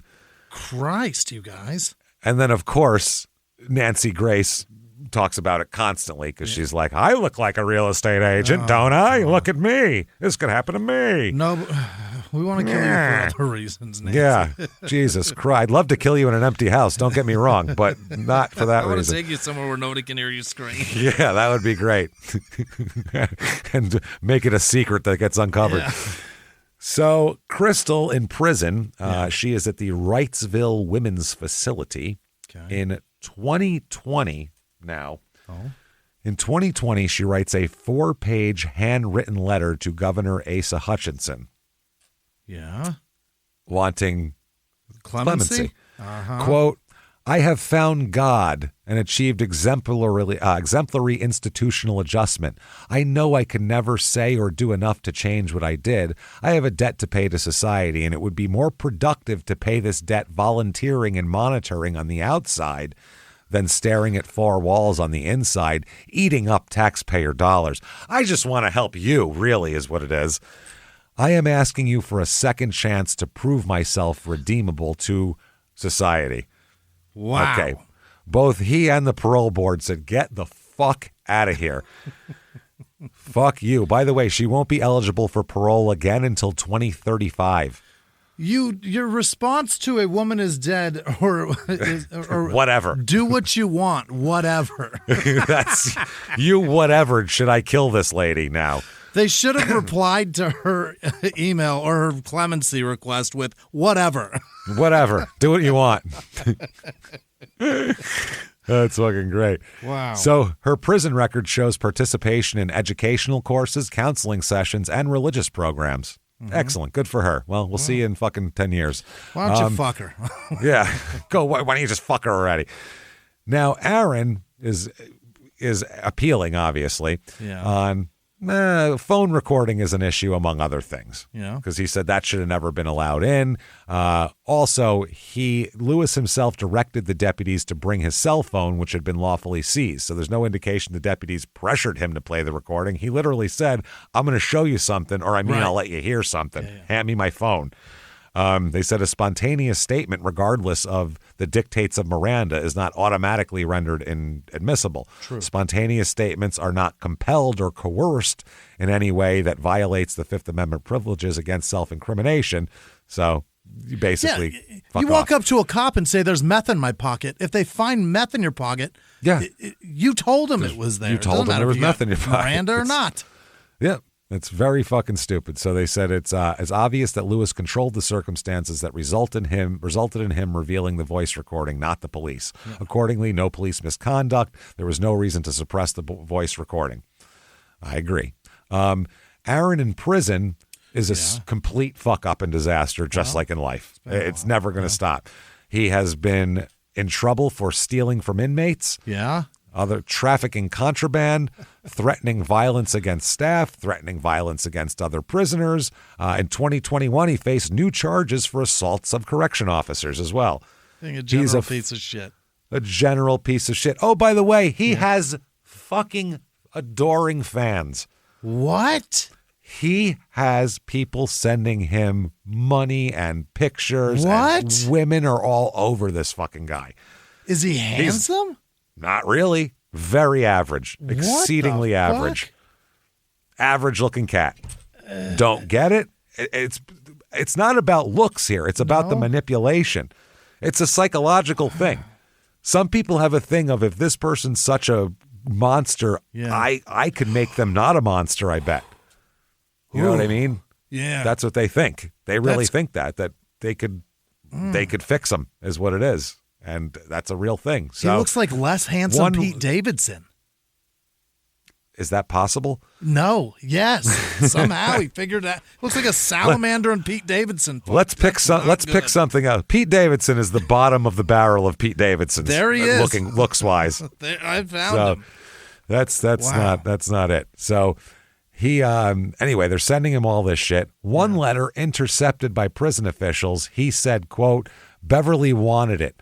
She was bored with her life. I gave her excitement. She died happy. What the shit, man? This letter was forwarded to the prosecutors as evidence of his continued lack of remorse. Yeah. The Carter family sues the realtor company, the Cry Leak Realtors, sues them for failure to provide adequate safety training, no requirement for background checks, no policy on preliminary meetings, inadequate safety protocols. They said that the lawsuit is dismissed, though. The judge rules that the employers are not responsible for criminal acts of third parties. It didn't if it happened like in their office, they were saying like it's free ice cream for ex-murderers day, for paroled murderers day. That would be one thing, but she's out just doing her normal job. If a garbage man got killed by somebody in their yard, they wouldn't sue the garbage company and say it was their responsibility to protect them, is what they're saying.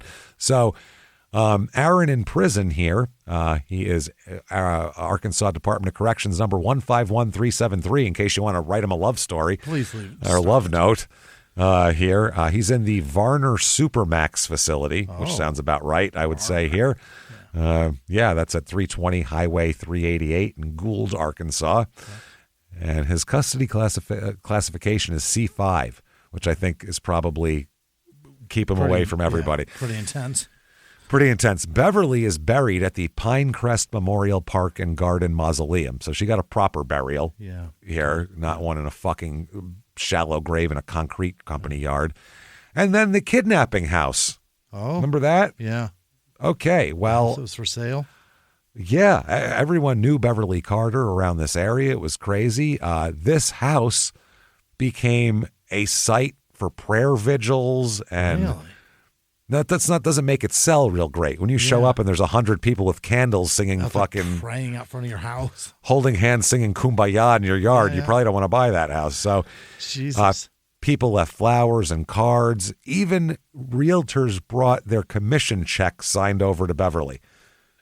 Really? I don't know what good that does, but they did that. To her husband, Jesus. Yeah. So the property owner, who was horrified, offered to demolish the house.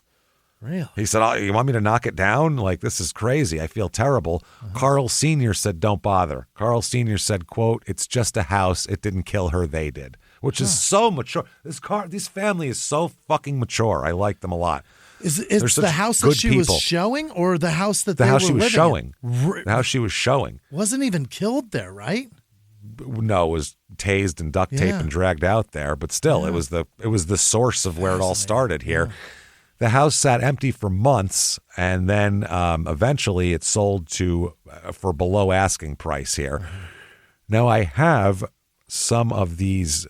Apparently, the Secretary of Veteran Affairs, it says that's the name, but owner type private individual. But they had the Secretary of Veteran Affairs as their name, bought it.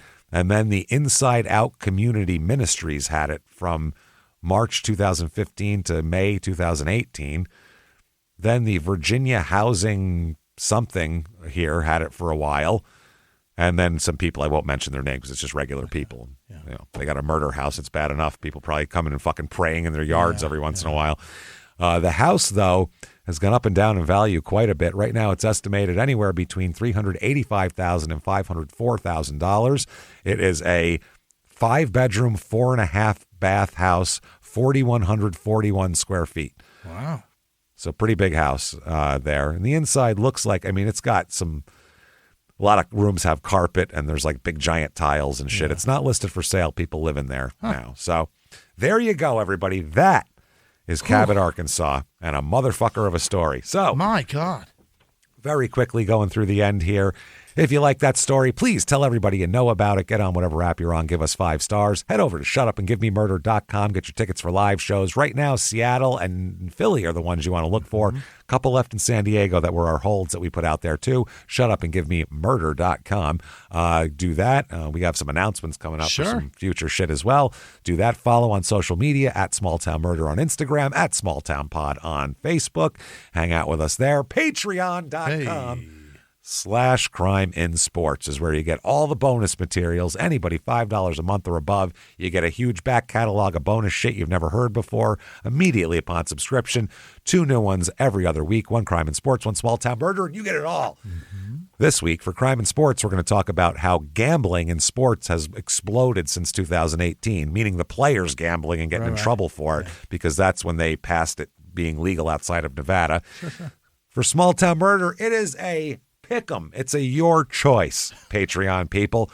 It is either going to be the history of the death penalty and executions in the United States or Ted Bundy helping detectives catch the Green River Killer.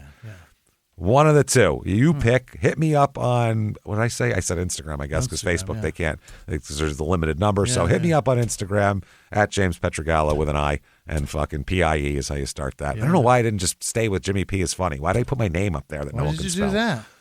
I don't fucking know. I should have just kept with, that's dumb. That's my last name, and it's hard to spell. Yeah. Stupid.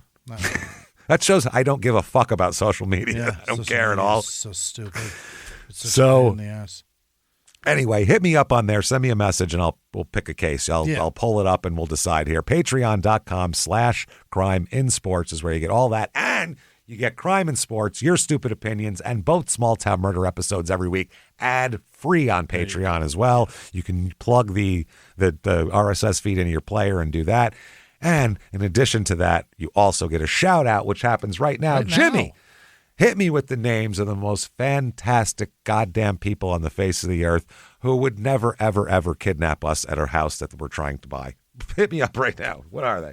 This week's executive producer, Gary Howard, Cody Gary. Leathersey, and Alinda Cody, Rinninger. nice Evidently, Linda's husband is a shit biscuit. I don't know. Oh, boy. But he's a good guy. That's what I'm talking Oh, about. that guy. Yeah. He called himself a shit biscuit. Yeah, that's what I'm saying. Yeah. He said he was a shitty husband. Names, No. He said he was a shitty husband. We're not sure about that, but he did do this for you. I don't know what he did. He but did do that. And wants us Cody, to- aren't they having a baby any minute now? The Cody. I hope. Yeah. Yeah, I think I've seen the pictures. His life is really unfolded for him right before our eyes. Literally before our eyes. It all happened on our watch. It's the weirdest shit in the world.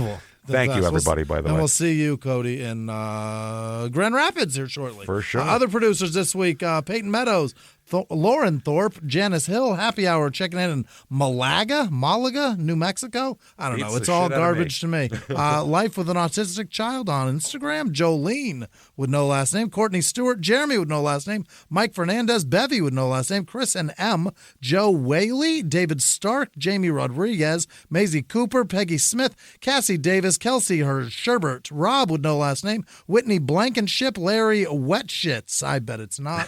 Carolyn Blackus. Gary Rodriguez. Weston Anderson. Jeff Daniels. So probably not that guy either. Oh, maybe it's Jeff Wetshits. We don't know. Wet shits.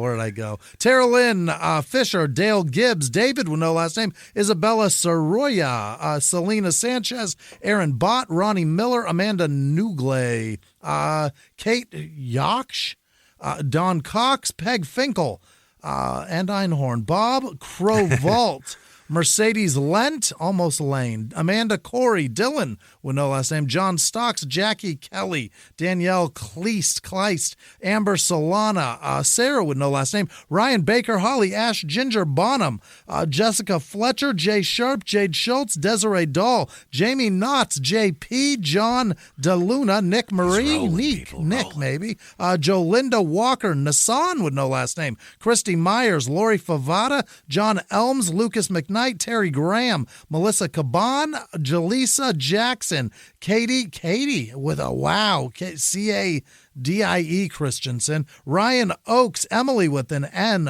Chevy with no last name. Perhaps it's Shelby and that's nope, that's Chevy.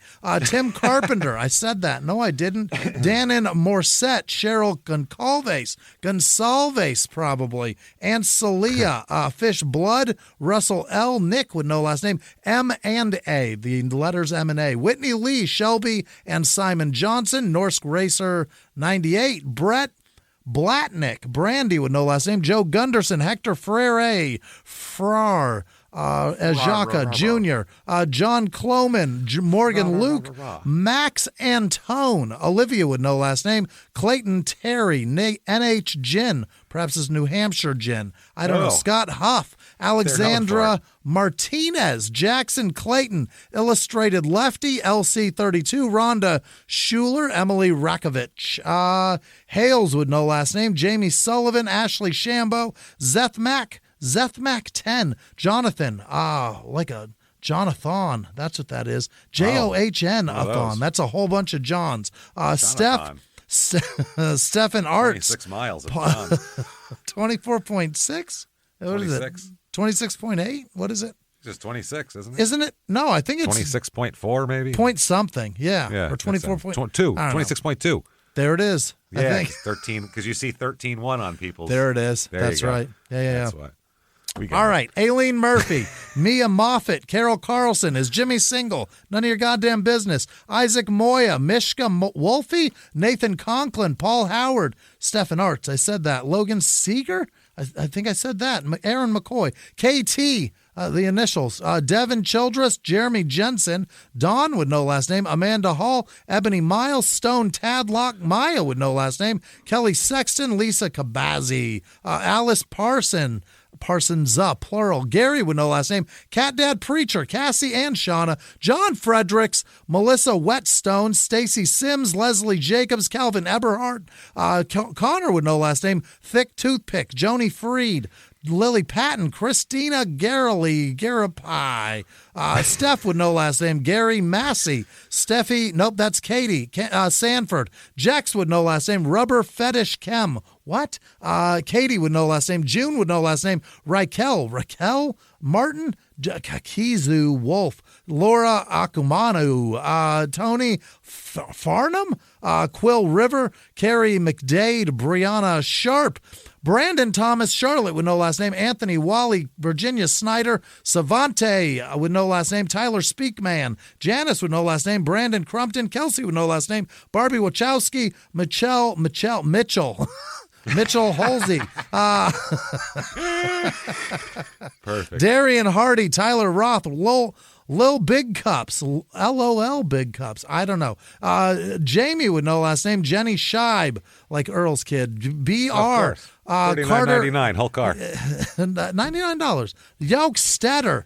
Carter Yolkstetter, Cody Fletcher, Ozco Tarsh, Francis with no last name, Heidi with no last name, Sissy Puss, I don't know, Melanie Harvey, Kristen Wells, The Rusty Tortoise, Mike Eccles, Ann Moyle, oh boy, Karen Wright, Tammy Sparks, Desmolins 25, Dean Burns, Megan Elwell, Pamela Nelson, Jacob Seibnaller, John with no last name, Stacy Wellman, Eric Castro, Matthew Fisher, Love P, Ashley McLean, Matt with no last name, Max Mostra, Eric Falk, Nick Denier, Morgan with no last name, Denier, Jared Craig, Melly Meza, Michelle DeLucio, Zach with no last name, True Crime Stoner Girl.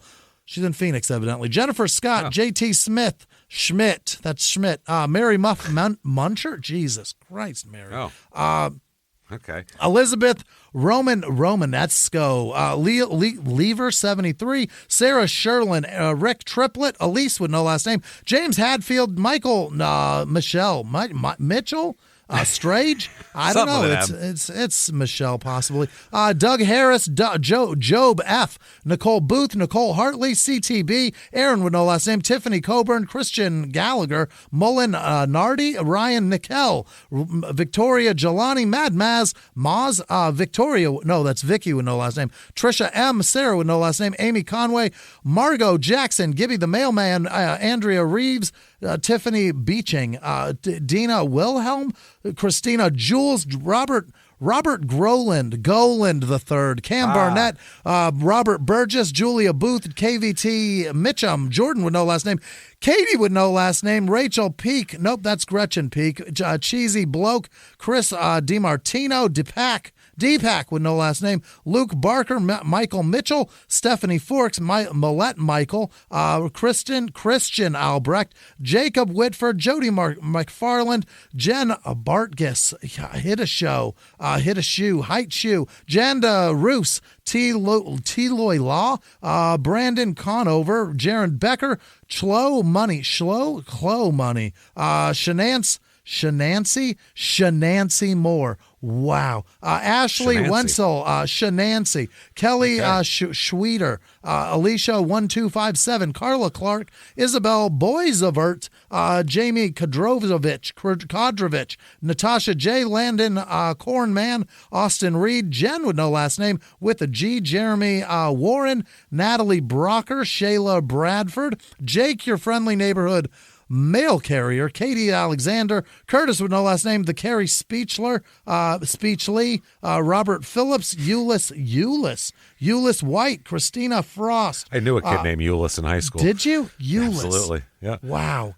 Becky Abel, that's a fascinating name. Not Becky, but Euless. Yeah. Vashti Brown, Cindy Ann Ward, Lori Cody, perhaps just Cote, Tim with no last name, Mickey Sampson, Diana with no last name, Christina Sandoval, Mendevilian, Cave Cam, Emily Whitcomb, what is this, Dasty? Okay.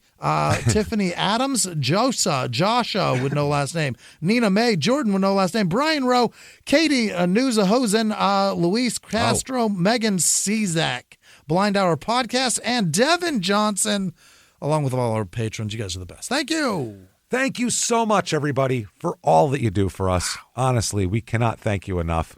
We just appreciate the fuck out of all you do for us. If you want to follow us on social media, shutupandgivememurder.com has all the drop-down menus. Take you where you want to go. Keep coming back and hanging out with us. And until next week, everybody, it's been our pleasure. Bye.